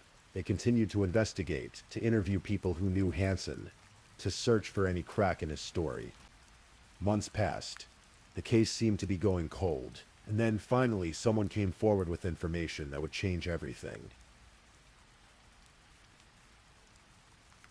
Kelly Hansen was Glenn Hansen's younger sister. She was 41 years old, living her own life, but still connected to her older brother in the complicated way that families often are. Glenn had always been domineering, controlling. Throughout their lives, Kelly had learned to be careful around him. He had even assaulted her in the past, an incident that had landed him in legal trouble. After Taniki's body was discovered, Kelly found herself in a terrible position. She knew something that had been weighing on her for over a year, something that her brother had told her in confidence, something that made her afraid. In October 2006, Kelly wrote a letter to a friend. In that letter, she described what her brother had told her about Taniki's death. She gave the letter to her friend for safekeeping, perhaps as insurance, perhaps as evidence of the truth in case something happened to her, because Kelly was terrified that if she told the police what she knew, she might end up in a shallow grave herself. Eventually, the weight became too much to bear. Kelly contacted the authorities. She told them she needed to talk about her brother. She told them what Glenn had confided in her. According to Kelly, Glenn had called her on or around May 12th, 2005. He was panicked. He said he needed her help. He said something terrible had happened. Kelly went to his apartment, and there, her brother told her what he had done. He said he had killed Tanike. He said he had placed a pillow over her face and pressed down while she screamed and kicked. He held it there until she stopped moving, until she stopped breathing, until she was dead. He killed her because he couldn't let her testify against him. He couldn't go back to prison. But the horror didn't end there. According to Kelly's statement, Glenn told her that after Taneke was dead, he had violated her body. And then he wrapped her in painter's tarp, sealed it with duct tape, and prepared to dispose of her remains. He asked Kelly to help him. He asked her to come with him to bury the body. And Kelly, terrified of what her brother might do to her if she refused, agreed. Kelly described 2 trips to the Pine Barrens with her brother. The first was in the spring of 2005, shortly after Taneki's death. Glenn drove them to a remote area in the Brendan T. Burns State Forest. Kelly watched as he buried Taneke in a shallow grave. He covered the grave with pine cones, trying to camouflage it, trying to mask the scent of decomposition. The second trip was later that summer. Glenn said he needed to check on the grave. He was worried that the smell might attract animals. He wanted to put more pine cones on the site to make sure it remained hidden. Kelly accompanied him again. She remembered him standing at the grave site, crying out to the woods, saying, "I'm sorry. I love you." When Kelly first spoke to detectives in 2006, she did not tell them this version of events. At that initial interview, conducted with her brother, waiting in an adjacent room at his attorney's office, Kelly said that Glenn had told her Taneke died of a drug overdose. She said Glenn panicked because he was afraid of going to prison due to his open criminal cases, and so he decided to hide the body instead of calling the police. This was the version Kelly told when she was too afraid to tell the whole truth. But in subsequent interviews with New Jersey State Police detectives, Kelly changed her story. She told them what really happened. She described the murder, the burial, the trips to the grave, and she could prove she was telling the truth. She knew exactly where the grave was located. She led detectives directly to the remote spot in the Pine Barrens where Taneke's body had been found. Kelly also provided another piece of critical evidence, a tape recording. In 2006, Glenn had called his sister and left a threatening voicemail message. On the tape, his voice was menacing. He told her, "You need to shut the fuck about what you know about this case." He was trying to intimidate her into silence, trying to ensure she would never reveal what he had told her. But Kelly did reveal it. And in exchange for her testimony, prosecutors granted her immunity from prosecution. She would not be charged as an accessory to the crime. Instead, she would become the star witness in the case against her brother. It took years for the case to come to trial. Glenn Hansen was arrested on November 2nd, 2006, and charged with first-degree murder and abuse of a corpse. But the legal process moved slowly. Pre-trial motions, evidence gathering, witness preparation, all of this took time. It wasn't until May 2011, 6 years after Taneke was last seen, that the trial finally began in Philadelphia Common Pleas Court. Judge Shelley Robbins knew presided over the proceedings. Assistant District Attorney Gail Fairman led the prosecution. Glenn Hansen was represented by defense attorneys Timothy J. Tarpey and Michael P. Parkinson. The jury consisted of 7 men and 5 women, ordinary citizens tasked with determining whether Glenn Hansen was a murderer. The courtroom was tense from the first day. Gail Daniels, Taneki's mother, sat in the gallery every single day of the 5-day trial. She had waited 6 years for this moment. She had endured 6 years of grief, of not knowing, and then of knowing the worst possible truth. Now she would hear every detail, every piece of evidence, every argument about how her daughter died. The key to the prosecution's case was Kelly Hansen's testimony. When Kelly took the stand, she was visibly nervous. Her voice was quiet, sometimes barely audible. She paused for long periods before answering questions, sometimes as long as 30 seconds. She squeezed her eyes shut as if trying to block out terrible images. When prosecutors asked if there was some reason she was so nervous, Kelly said, "My brother." All the intimidation. Judge New allowed the prosecution to play the recording of Glenn's threatening phone message. The jury heard his voice, cold and menacing, ordering his sister to keep quiet. The impact was significant. Kelly then read aloud the letter she had written in October 2006, the letter she had given to a friend for safekeeping. In a quiet but clear voice, she described everything her brother had told her. The smothering, the desecration of Taneki's body, the burial, the return trips to the grave, the words he had cried out to the forest. She also testified about the intimidation she had faced from her brother. Her fear that she might end up like Taneke, but always in the back of my brain, I think, what if Kelly ends up the same way as Taneke? She had written. The defense team argued that Kelly was lying. They contended that her first statement that Taneke died of an overdose and Glenn panicked was the true version.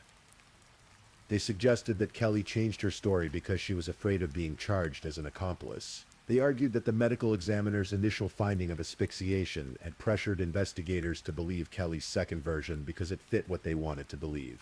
The defense called their own medical expert, Dr. Ian Hood, a former chief medical examiner from Philadelphia, testified that he disagreed with some aspects of the original autopsy. He said that smothering would not cause a neck bone to break, and he believed the broken vertebra was from Taneki's earlier car accident. He also noted there was no evidence of drugs in what remained of the body. But Dr. Hood also testified that he believed Taneke had been murdered. When asked if there was any possibility this was a drug overdose, as the defense suggested, Hood was firm. "Absolutely a murder," he said. He pointed out that overdose victims are not typically wrapped carefully in tarp and buried with such secrecy. "I've seen hundreds of drug dumps," Hood testified. "Usually they are simply left in place." The prosecution also presented evidence from a New Jersey State Police detective named Brian Hoare. Hoare testified about a seemingly minor detail that proved significant: a traffic accident. On May 15th, 2005, just 3 days after Taneke's disappearance, Glenn Hansen was involved in a minor fender bender on Route 532 in Burlington County, New Jersey. The accident was near the entrance to Byrne State Forest, where Taneke's body would later be found. The date and location corresponded exactly with one of the dates Kelly said she accompanied her brother to the grave. This detail corroborated Kelly's testimony in a way that was difficult to dismiss. If Kelly was making everything up, how would she know about a minor traffic accident on a specific date near the burial site? Glenn Hansen did not testify in his own defense. He sat at the defense table, a tall, gaunt man with thinning gray hair and wire-rimmed glasses, watching the proceedings with clenched jaw. As his sister testified against him, he glared at her from across the courtroom. The trial lasted 5 days. The jury deliberated for about 6 hours over 2 days. And on May 24th, 2011, they reached a verdict.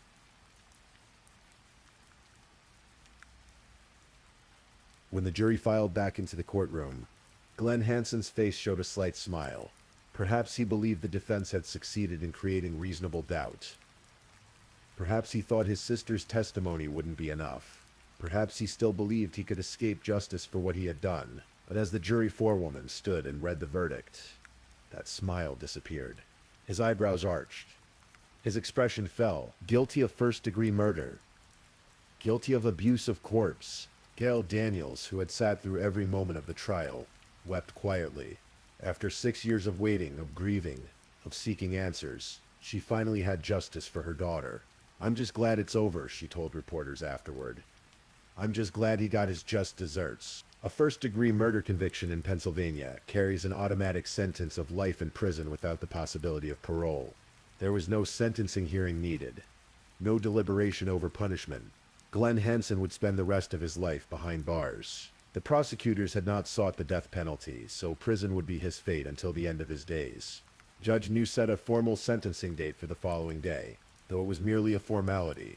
The sentence was mandatory and unchangeable. Glenn Hansen, the man who had beaten Taney so severely, she needed medical care. The man who had killed her to silence her. The man who had violated her body and buried her in a remote forest like garbage, would never be free again. Taneki's three sons, Yassin Damon and Yamin, grew up without their mother. They were raised by family members who did their best to give them stability and love in the wake of unimaginable loss. Their mother never got to see them graduate from school, never got to watch them become young men, never got to be part of their lives beyond those early years. Kelly Hansen, who had lived with the terrible knowledge of what her brother did for over a year, was free to move forward with her own life. She had done the right thing despite her fear, despite the intimidation.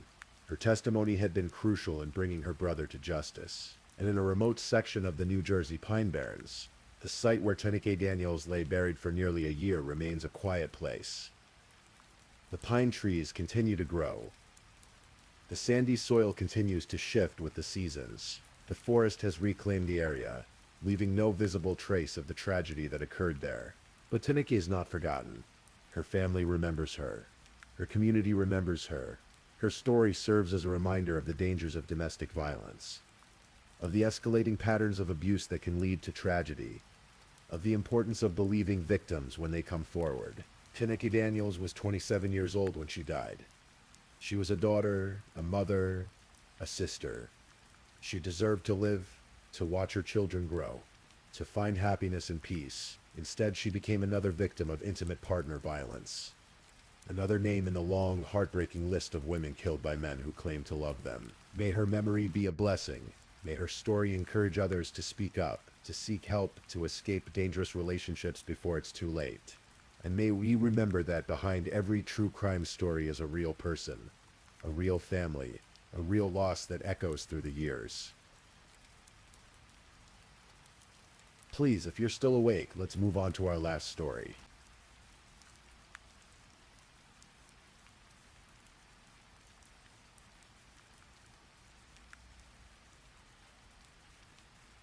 Story 5.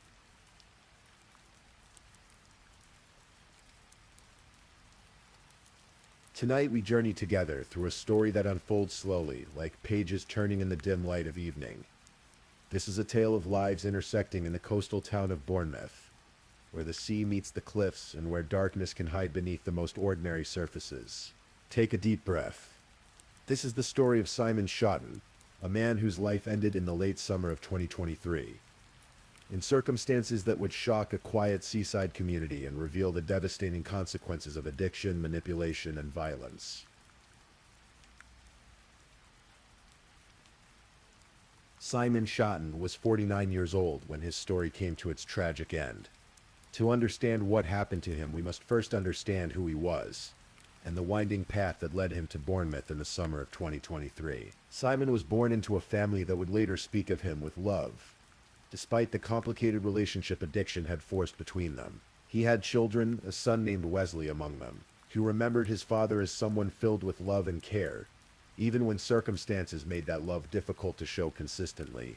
From an early age, Simon struggled. Life presented him with challenges that seemed to multiply as the years passed. But he was a hard worker, the kind of man who would take whatever employment he could find. Agency work, fairground positions, warehouse jobs. He did his best to stay in touch with his mother and his sons, even as the demons of addiction pulled at him from all sides. By his adult years, Simon's life had become increasingly chaotic. Drugs and alcohol had taken hold, pulling him into a world where survival often meant making compromises, where the line between victim and participant blurred in ways that made judgment difficult and compassion essential. He lived in Ipswich, Suffolk, for many years. In that town, in the flat landscapes of East Anglia, Simon became entangled in the world of county lines drug dealing, that modern scourge where organized criminals take over the homes of vulnerable people, using their addresses as bases for drug distribution. In April 2020, police attended Simon's address on Woodbridge Road in Ipswich. They found 188 wraps of heroin and crack cocaine, Simon explained to the officers that his home had been taken over by county lines dealers, in exchange for selling drugs alongside a youth they had placed in his house. He was given 2 wraps of drugs each night.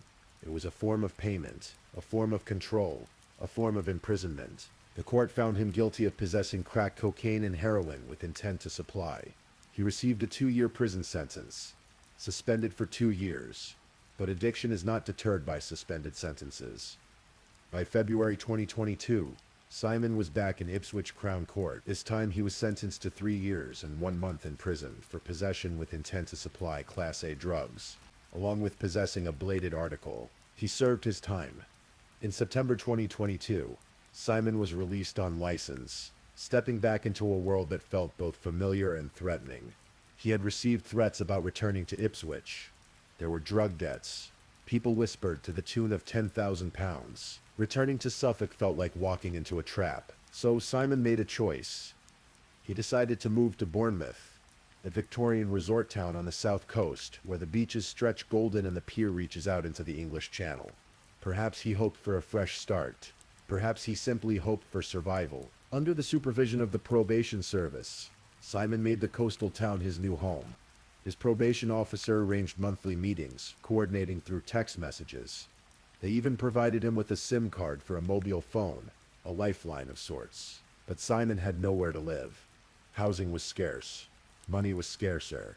He found shelter in the derelict remains of the Monbijou Hotel on Manor Road, a building that had been boarded up for approximately 10 years. The place was very run down in the slow process of being renovated. Simon lived in a small room with makeshift curtains and a bed. He paid no rent. Instead, he told his probation officer there was an informal agreement. He would stay there as security, deterring squatters from taking over the property. It was a precarious existence. But Simon was trying. He was checking in with probation, trying to stay clean, trying to navigate the impossible maze of addiction and recovery, while homeless and alone in a new town. Then, in the summer of 2023, Simon met Benjamin Atkins and Debbie Pereira. Benjamin Atkins and Debbie Pereira first met in July 2018 during a drug rehabilitation program. At that time, they were 2 people trying to climb out of the same dark well. 2 people who understood the grip of addiction because they wore its chains themselves. They were not romantically involved at first. Their lives moved in separate orbits for several years. But social media has a way of reconnecting people. In April or May 2022, Benjamin began commenting on some of Debbie's posts on Facebook. Messages were exchanged. They arranged to see one another. A spark ignited. Within a few months of starting their relationship, Benjamin moved into Debbie's flat at 18B Aylesbury Road in the Boscombe suburb of Bournemouth. They had been living together for over a year. By the summer of 2023, Debbie was 39 years old, a woman struggling with her own complex constellation of challenges. She had OCD and agoraphobia, conditions that caused panic attacks and made leaving her home feel like an insurmountable task. She was seeking help from doctors and from an organization called We Are With You, trying to manage her anxiety. She was also a methadone user, caught in the slow attempt to move away from harder drugs. Benjamin Atkins was 49, the same age as Simon Schotten. He had 16 convictions for 26 offenses in his past, though none recent enough to be immediately relevant to what would happen. He was a father of 2. Neighbors who knew the couple described them initially as appearing to be a very happy couple, but beneath the surface things were changing. One neighbor who had known Debbie since she first moved into the address noticed a transformation after Benjamin appeared in her life. Debbie's appearance became slightly gaunt. She got thinner and appeared more pale. She seemed less outwardly friendly than before. Visits from Debbie's family to her address began to tail off, growing less frequent until they stopped altogether. Benjamin explained to neighbors that Debbie's changed appearance was due to an eating disorder, but the neighbor began to suspect drugs were involved, that perhaps Benjamin's arrival had coincided with a return to old habits. Despite whatever darkness was growing in their lives, the couple appeared affectionate in public. They held hands, they smiled. From the outside, they looked like any couple navigating life together, bound by the complicated ties of love and dependency. Into this relationship in the summer of 2023 came Simon Schotten. He needed a place to stay. He had access to drugs. and Benjamin Atkins and Debbie Pereira were using again, caught once more in the undertow of addiction they had tried so hard to escape. An arrangement was made. Simon could stay with them in exchange for providing crack cocaine and heroin. Instead of paying rent with money, he would pay with drugs, supplying them with 30 to 40 pounds worth on a regular basis. Sometimes Simon would sleep on the sofa. Other times he pitched a tent in a small garden behind the flat. For a while this arrangement functioned, however dysfunctionally. 3 people, 3 addicts, sharing space and substances in a ground floor flat in a Victorian town by the sea. But arrangements built on addiction are inherently unstable. And this one would soon collapse in the most terrible way imaginable.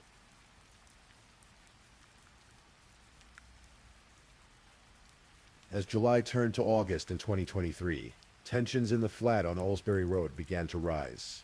Simon went by the name Rio in his drug dealing life, and he was conscientious about maintaining contact with certain people.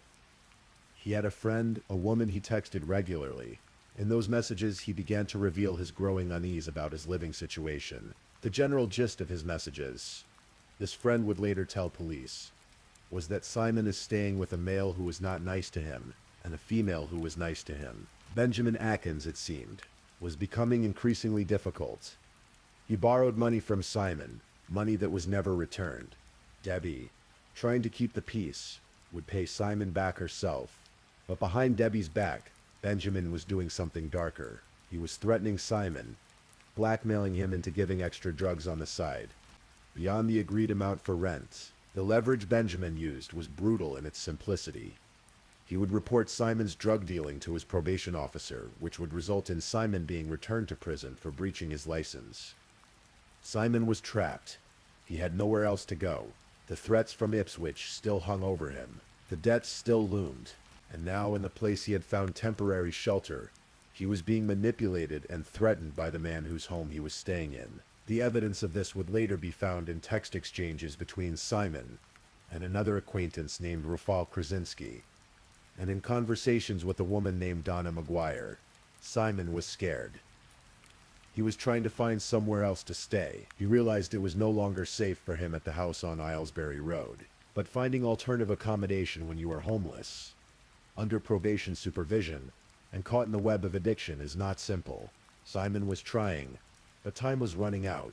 On the night of August 17th, going into the early hours of August 18th, 2023, the situation in the flat reached a breaking point. All 3 of them had been taking drugs that night.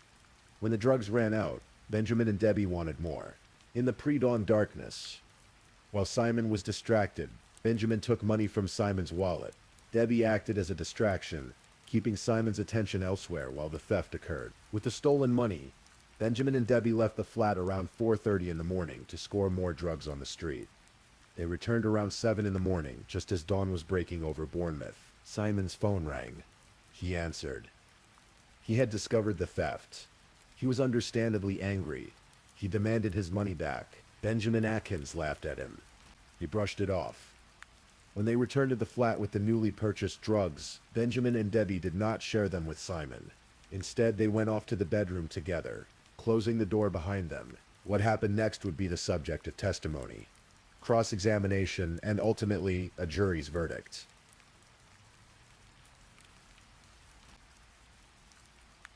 According to Benjamin Atkins's later testimony, when he and Debbie returned home with the drugs that morning, they were confronted by an enraged Simon Schotten. In Benjamin's account, Simon was holding a syringe aggressively, threatening violence. Simon allegedly said, "You'd better have my money or I am going to kill you." Benjamin claimed that he tried to de-escalate the situation, promising to sell some items to repay the 30 thousand he owed. But Simon, Benjamin said, was frothing at the mouth, livid with rage. Then, according to Benjamin's version of events, Simon pulled out a knife.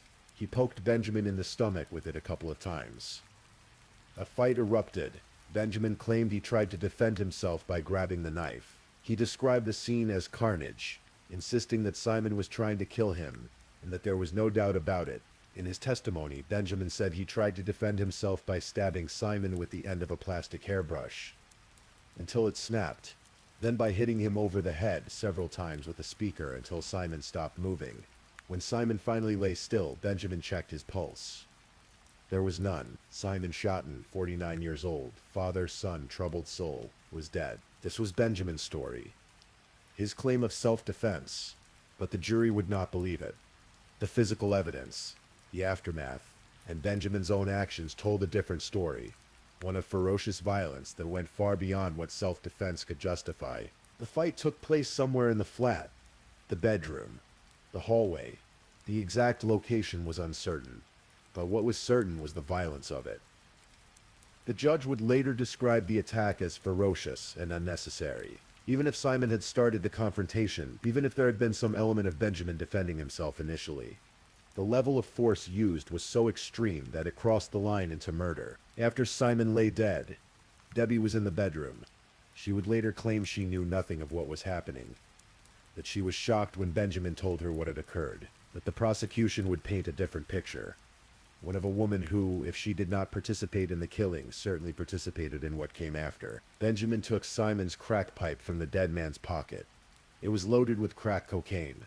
Benjamin and Debbie smoked it together. They were in the bedroom for approximately an hour or more, though Debbie would later admit her sense of time could be wrong due to the drugs. Then Benjamin told Debbie he was going to deal with this. He told her not to worry about anything. He said he knew what he was doing. He assured her that no one was going to look for Simon. No one was going to be bothered. No one was going to care.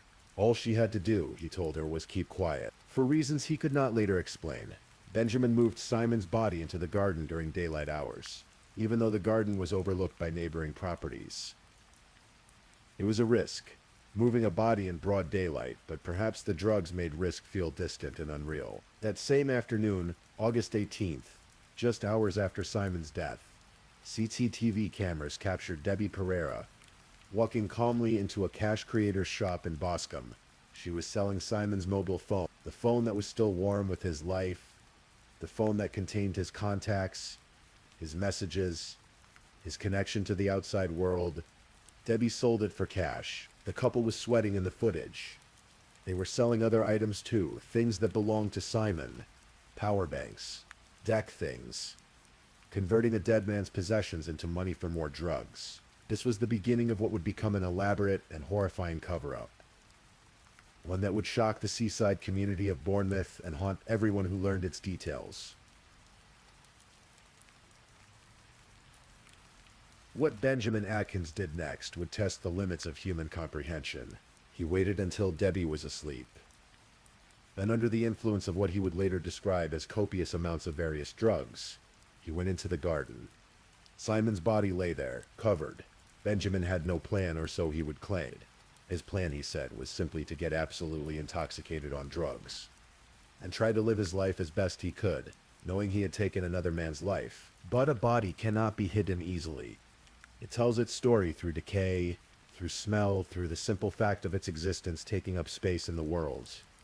Benjamin knew this, on some level, and so in the darkness of that August night, he began to cut. He had stolen a hacksaw from a local shop, a Wilco store.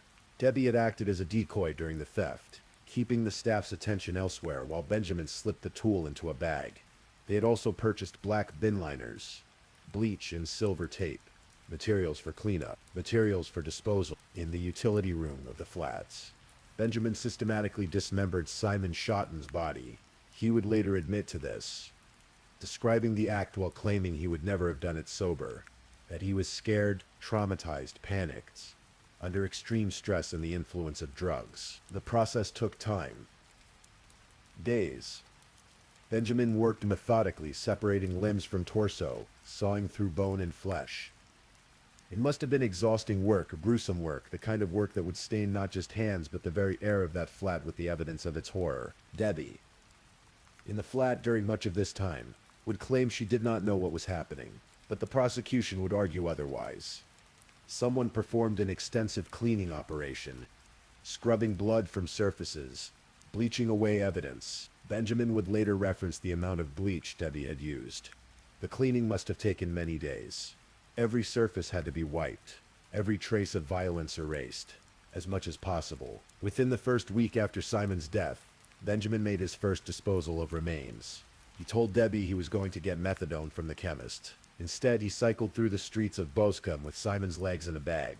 riding through the summer sunshine until he reached the manor steps zigzag path on Boscombe Cliff Road. There, in the bushes, he deposited the wrapped packages of what had once been a man's legs. Approximately 1 to 2 days later, Benjamin removed Simon's torso from where it had been wrapped in tarpaulin in the garden. He placed it in a suitcase, one he had taken from a wall where someone had left it. Then, methodically, he continued his disposal efforts, leaving parts of Simon Shotton scattered across the Boscombe area like a terrible breadcrumb trail. Benjamin also tried to burn some of Simon's remains in a fire pit in the back garden. He attempted to burn Simon's head, thinking perhaps that fire would reduce it to ash, would erase this final piece of evidence. But human bone does not burn easily, not in a garden fire pit. The head did not completely incinerate. Frustrated, Benjamin wrapped the remaining body parts and continued distributing them across the town. Meanwhile, life in the flat on Aylesbury Road continued in its macabre normalcy. Benjamin and Debbie lived in the space where a man had died, where his body had been cut apart, where his blood had soaked into surfaces they now walked across daily. They continued to use drugs. They continued their relationship. Neighbors noticed nothing particularly unusual, but secrets of this magnitude cannot stay buried forever. And soon, a stranger's discovery would set in motion the machinery of justice. It was August 26, 2023. 8 days had passed since Simon Shotton's death. A member of the public was walking on the manor steps zigzag footpath, that scenic route along the Boscombe Cliffs where tourists and locals alike walk to enjoy views of the sea. This person was taking shelter under a tree when a package suddenly landed with a thud beside them. The package was wrapped with gray masking tape. When the person moved closer to examine what had fallen, they realized with dawning horror that the shape was that of a human foot. Some of it had become exposed through the wrapping. The police were called immediately. Officers arrived and began a careful search of the area. They found a second package. DNA testing would later confirm that the body parts belonged to Simon Shotton. A major investigation was launched. The Major Crime Investigation Team of Dorset Police took over. Initially, they had partial human remains and no victim identity. It was an investigator's nightmare. Evidence of murder, but no knowledge of who had died or who might be responsible. The meticulous work began. Scientific analysis to identify the deceased, canvassing of the area, review of CCTV footage, tracking of mobile phones. The breakthrough came through the phone. Detectives identified that a phone linked to Simon Shotton had been sold at a Cash Creators store in Boscombe on the afternoon of Friday, August 18th, 2023. When they reviewed CCTV footage from the store, they saw Benjamin Atkins and Debbie Pereira entering and selling the phone. This connection led police to 18B Aylesbury Road, where the couple lived. On the evening of Friday, September 1st, 2023, 2 weeks after the first remains were discovered, police officers arrived at the flat. They knocked. No answer. They searched the exterior of the property. An officer using a torch swept the beam across the garden. Behind a wheelbarrow, the officer saw something. A person's head visible to the side of the wheelbarrow. Someone was crouched down in the gap between the wheelbarrow and a ladder. When the person stood up, the officer recognized him as Benjamin Atkins.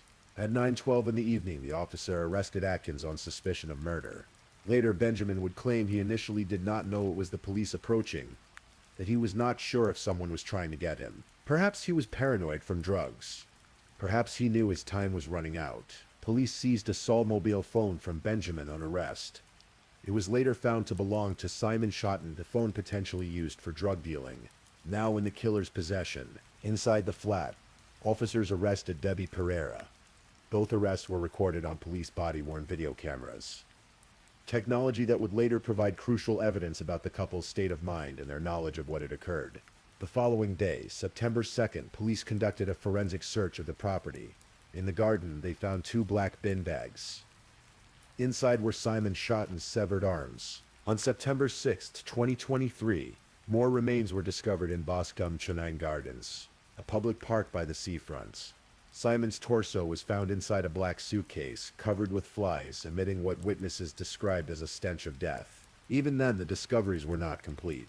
Following information that Benjamin Atkins provided to his legal team before trial, police conducted searches in the Walpole Lane area of Boscombe from Wednesday, February 28, 2024. Search teams recovered a number of bone fragments, but parts of Simon Schotten have never been found.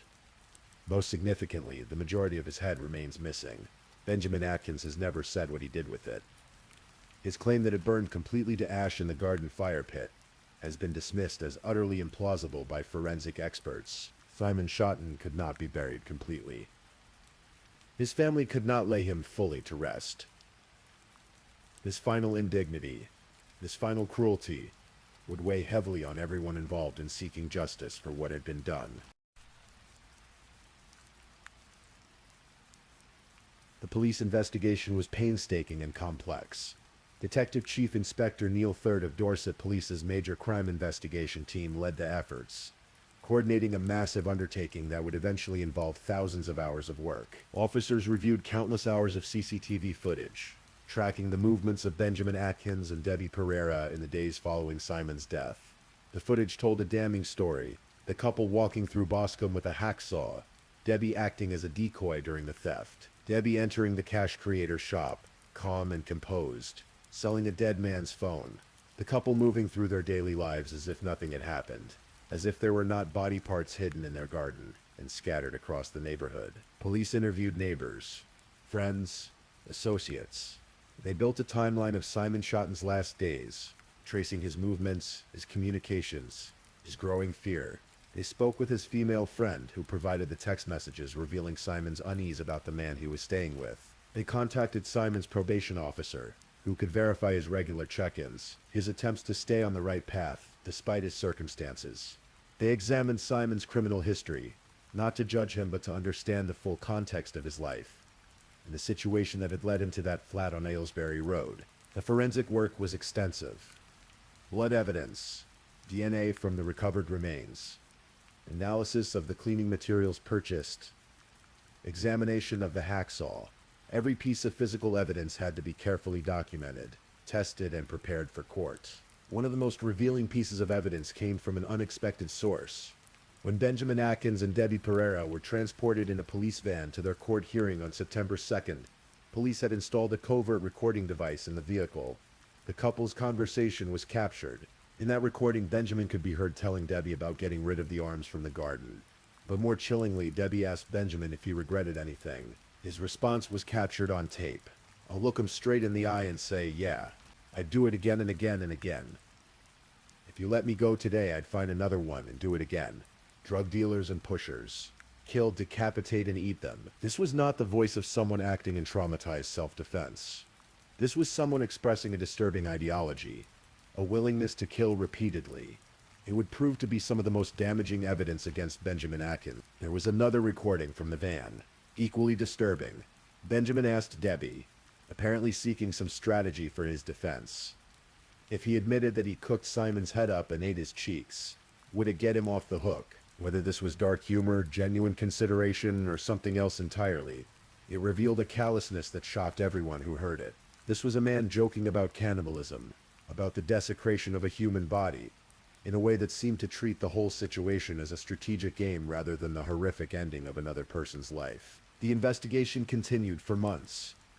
By the time Benjamin Atkins and Debbie Pereira were charged and their trial set, Dorset Police had amassed a comprehensive case built on physical evidence, witness testimony, CCTV footage, and the defendant's own recorded words.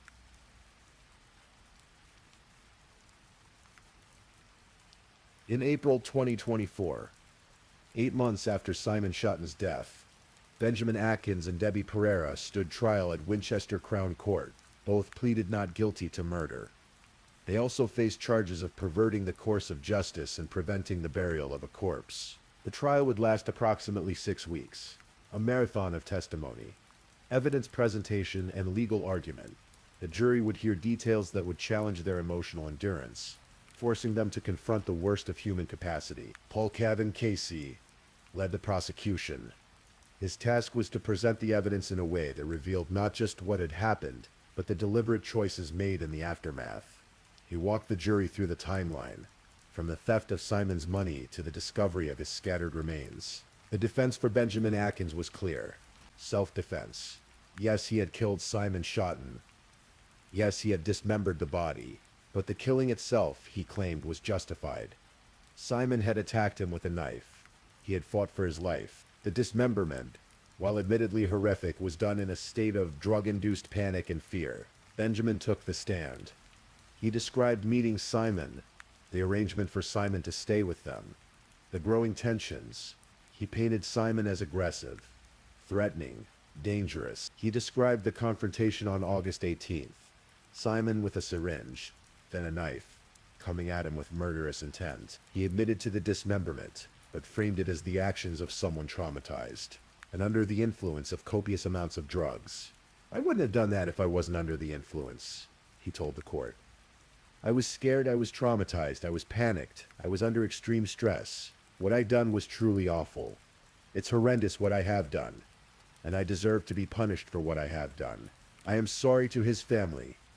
I am sorry to my family. It's difficult for me to be remorseful to a man who was trying to kill me in my own house." But the prosecution dismantled this narrative piece by piece. The physical evidence did not support a simple case of self-defense. The level of violence was ferocious, beyond what would be necessary to stop an attacker. The calculated disposal of the body, the selling of Simon's possessions, the extensive cleaning operation, the lies told to police, all of this painted a picture of murder, followed by deliberate cover-up, not panicked response to legitimate self-defense. The CCTV footage was damning. Debbie Pereira, hours after Simon's death, calmly selling his phone. The couple, days later, working together to steal a hacksaw. Their movements tracked through Boscombe as they distributed body parts across the neighborhood. And then there were the recordings. Benjamin's voice, captured in the police van, saying he would do it again and again, talking about killing, decapitating, and eating drug dealers. However much he might claim trauma and drug-induced panic, those words revealed something else entirely. Debbie Pereira's defense was that she was an innocent bystander, a victim herself of Benjamin's manipulation and violence. She claimed she was in the bedroom when Simon was killed, that she knew nothing about it until Benjamin told her afterward. She portrayed herself as controlled by Benjamin, powerless to stop what was happening or to report it to authorities. But the prosecution argued that Debbie was far more involved than she admitted. She had acted as a decoy during the hacksaw theft. She had sold Simon's phone. She had helped clean the flat, an extensive operation that must have made clear what had happened. She had lived in that flat for days while Benjamin cut up Simon's body, while he moved the parts through rooms she occupied. The evidence about the bleach came up. Benjamin's recorded comments. "You'd have had nothing. The amount of bleach you used." This suggested Debbie's participation in the cleanup was substantial, and no. On May 22nd, 2024, after hearing all the evidence, the jury reached their verdicts. Benjamin Atkins was found guilty of murder. The jury had rejected his claim of self-defense. Whatever had happened in that flat on August 18th, it was not justifiable killing. It was murder. Debbie Pereira was found not guilty of murder. The jury accepted that she had not participated in the actual killing of Simon Schotten. However, she was found guilty of perverting the course of justice. Her actions after the murder, her help in covering it up, her lies to police, these constituted a serious crime in their own right. Both had admitted during the trial to preventing the burial of a corpse. The evidence of this was impossible to deny. On July 26, 2024, Benjamin Atkins and Debbie Pereira returned to Winchester Crown Court for sentencing. Mrs. Justice Stacy presided, and before passing sentence, she heard a victim impact statement from Simon Schotten's family. Simon's son Wesley, who was 19 years old when his father was killed, submitted a statement read by the prosecutor. Wesley spoke of a father who struggled with drink and drugs, struggles that impacted the time they could spend together. But through all the difficulties, Wesley remembered a father filled with love and care for his children. Wesley described Benjamin Atkins as evil. He said Atkins' children should be ashamed of what their father had done. The pain in those words was palpable. The grief of a young man who would never see his father again, who could not even bury all of his father's remains because the killer refused to say where they were. The family's full statement thanked everyone involved in bringing the case to justice. The police, the jury who had to sit through unpleasant evidence, and especially the family liaison officers who had supported them throughout the ordeal. They conducted themselves with dignity throughout, as the detective noted, even as they endured the unimaginable. Mrs. Justice Stacy addressed Benjamin Atkins directly. Her words were measured, but damning. She described the dismemberment, disposal, and concealment of Simon's body as particularly gruesome. She called his callousness shocking. She noted that he still refused to say where the rest of Simon's head was. She stated clearly that she did not accept his remorse as genuine, while acknowledging that Benjamin may have initially acted to some extent in self-defense. She emphasized that the ferocity of his attack showed he intended to kill Simon. The violence went far beyond what would be necessary for self-protection. She noted that the disposal of Simon's body would continue to cause great pain and distress to his family. Without a complete body to bury, without knowing what happened to their loved one's remains, they could not find closure. Benjamin Atkins was sentenced to life imprisonment with a minimum term of 19 years before he could be considered for parole. This meant that even after 19 years, release would not be automatic. He would need to convince the parole board that he no longer posed a danger to the public. Given the nature of his crime and his recorded statements about doing it again, that would be a high bar to clear. Turning to Debbie Pereira, the judge's words were equally firm. She described Debbie as a joint participant in perverting the course of justice. She emphasized that Debbie knew Simon's body was being chopped up in her utility room. She knew what was happening. She helped Atkins get rid of and sell Simon's belongings. She acted as a decoy while Atkins stole the hacksaw to cut up Simon's body. And the thorough cleaning afterward, which must have taken many days, could only have been done by Debbie. Debbie Pereira was sentenced to 4 years in prison. But this was not the end of the legal proceedings. The Solicitor General reviewed the case and determined that both sentences were unduly lenient under the scheme designed to catch sentences that fall too far below what justice requires. On October 15th, 2024, the case returned to the Court of Appeal. Louise Oakley, representing the Solicitor General, argued that the sentences did not adequately reflect the gravity of the crimes. She emphasized the systematic nature of the dismemberment, which took place over a number of days. She highlighted the attempt to burn Simon's head, and the fact that Atkins has never said what he did with the rest of it. She noted that Simon's belongings were sold after his death. Adding insult to injury, the Court of Appeal agreed that the sentences were unduly lenient. Lord Justice Bean, sitting with Mr. Justice Johnson and Mrs. Justice Heather Williams, acknowledged the respect due to the trial judge who had heard all the evidence, but they concluded that even accounting for that, the sentences were too low. Benjamin Atkins's minimum term was increased from 19 to 21 years. Debbie Pereira's sentence was increased from 4 to 6 years. These adjusted sentences reflected the true horror of what had been done. Not just a killing, but the desecration of a human body, the callous disposal of remains, the extended effort to evade justice, and the ongoing refusal to allow the victim's family to properly lay their loved one to rest.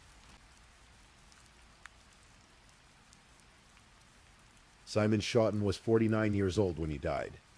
He leaves behind his children, including his son Wesley, who must carry the weight of this loss.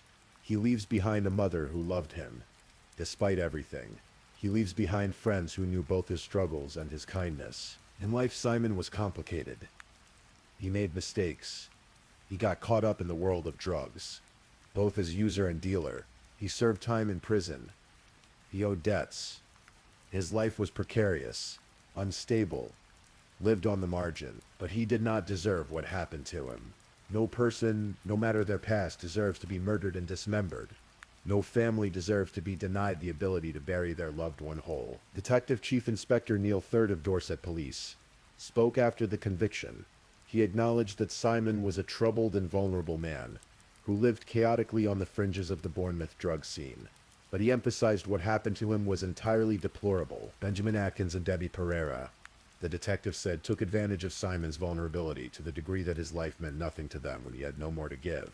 After murdering him, they desecrated his body in the most horrific way, attempting to evade justice by chopping him up and dumping parts of him like rubbish. The casual nature of it, the everyday quality of the evil done, is perhaps what disturbs most. They smoked his crack pipe after killing him. They sold his phone hours later. They walked through sunny Bournemouth streets carrying pieces of him in bags and suitcases.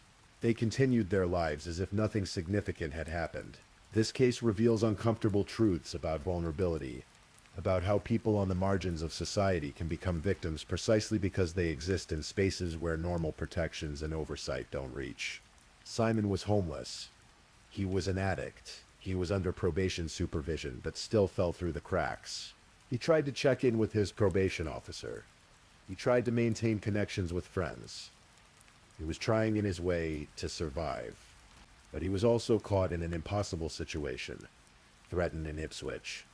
Threatened in Bournemouth. With nowhere safe to go. The Monbijou Hotel, where he first sheltered, stands as a symbol of his precarious existence. A derelict building, boarded up, being slowly renovated while he lived in a small room, paying no rent. Existing in the liminal space between housed and homeless, between legitimate and illegitimate. When that situation became untenable, when he moved in with Benjamin and Debbie, he traded one form of precariousness for another. He thought he had found a solution, a place to stay in exchange for drugs.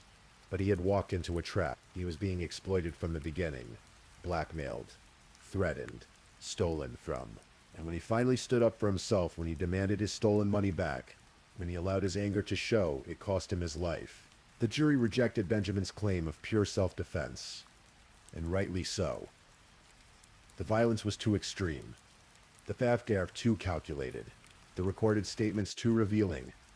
This was not a frightened man who defended himself and then panicked. This was someone capable of systematic violence, of treating another human being as disposable, of joking about killing more people in the same way. Debbie Pereira's role remains morally complex. The jury found her not guilty of murder itself, accepting perhaps that she was not the one who struck the blows. But they found her guilty of helping to cover it up.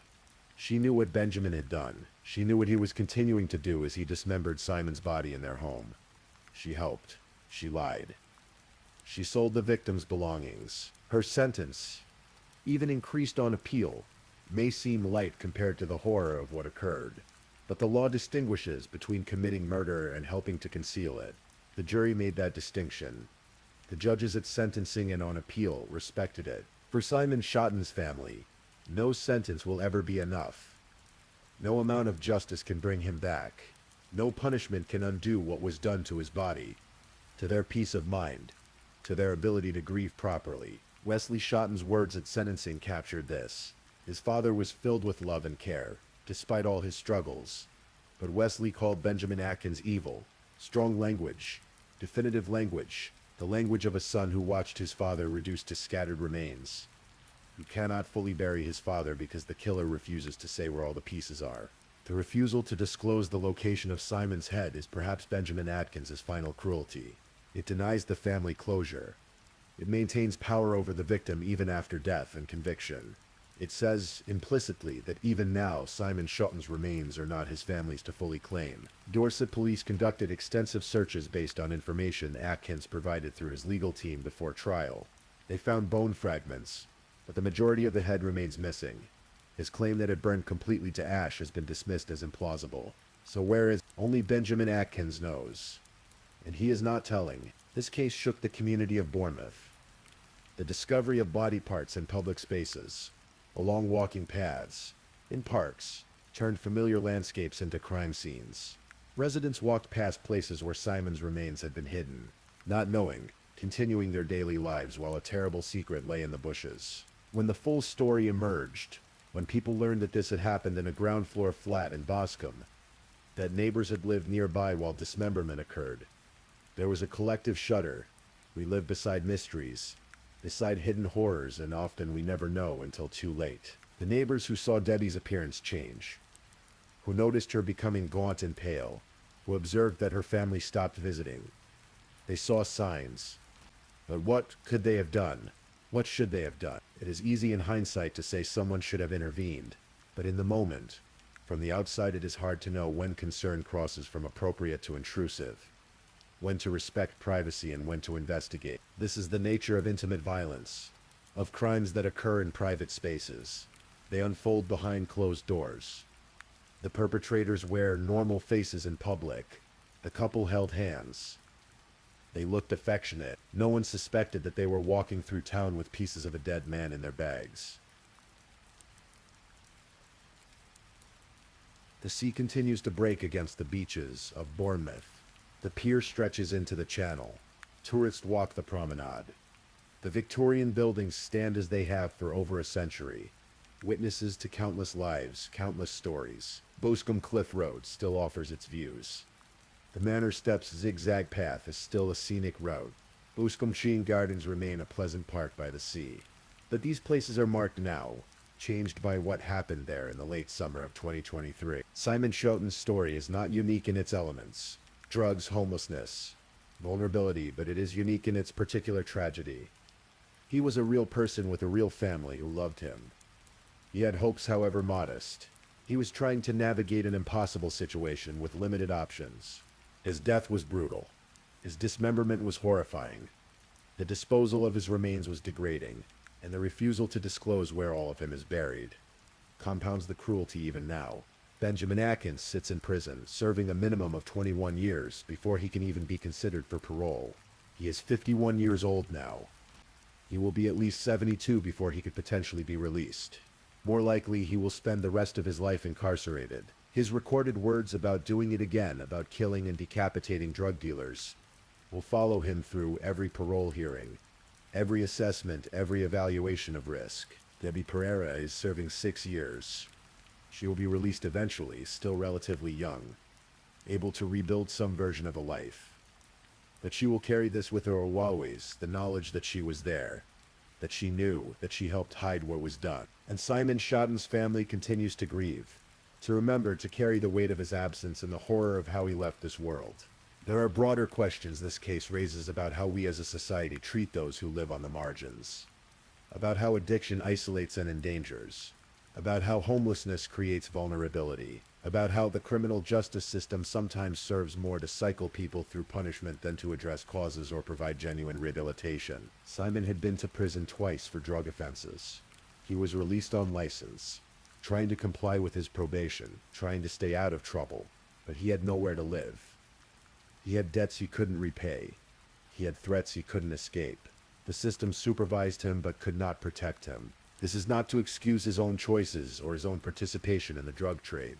It is simply to recognize that punishment alone does not solve the complex web of problems that lead people into these circumstances. And when people are caught in that web, they become vulnerable in ways that can be fatal. Simon Schoten's life mattered. His death matters. His story matters. Not because it is unique, but because it illuminates the shadows where vulnerable people exist, where terrible things can happen, where justice must work hard to reach. The police did reach it. The investigation was thorough. The evidence was gathered. The trial was held. The convictions were secured. Benjamin Atkins and Debbie Pereira were held accountable for what they did. But Simon Schoten is still dead. Parts of him are still missing. His family still grieves. And somewhere in Bournemouth there is a place where the last pieces of him rest, known only to the man who put them there. Thank you for listening to tonight's true crime story. Rest peacefully knowing that another story awaits you next time, ready to accompany you on another journey toward restorative sleep. But if you're still awake, don't forget to like and subscribe so you don't miss our next true crime stories. And until next time, stay safe and take care. Good night.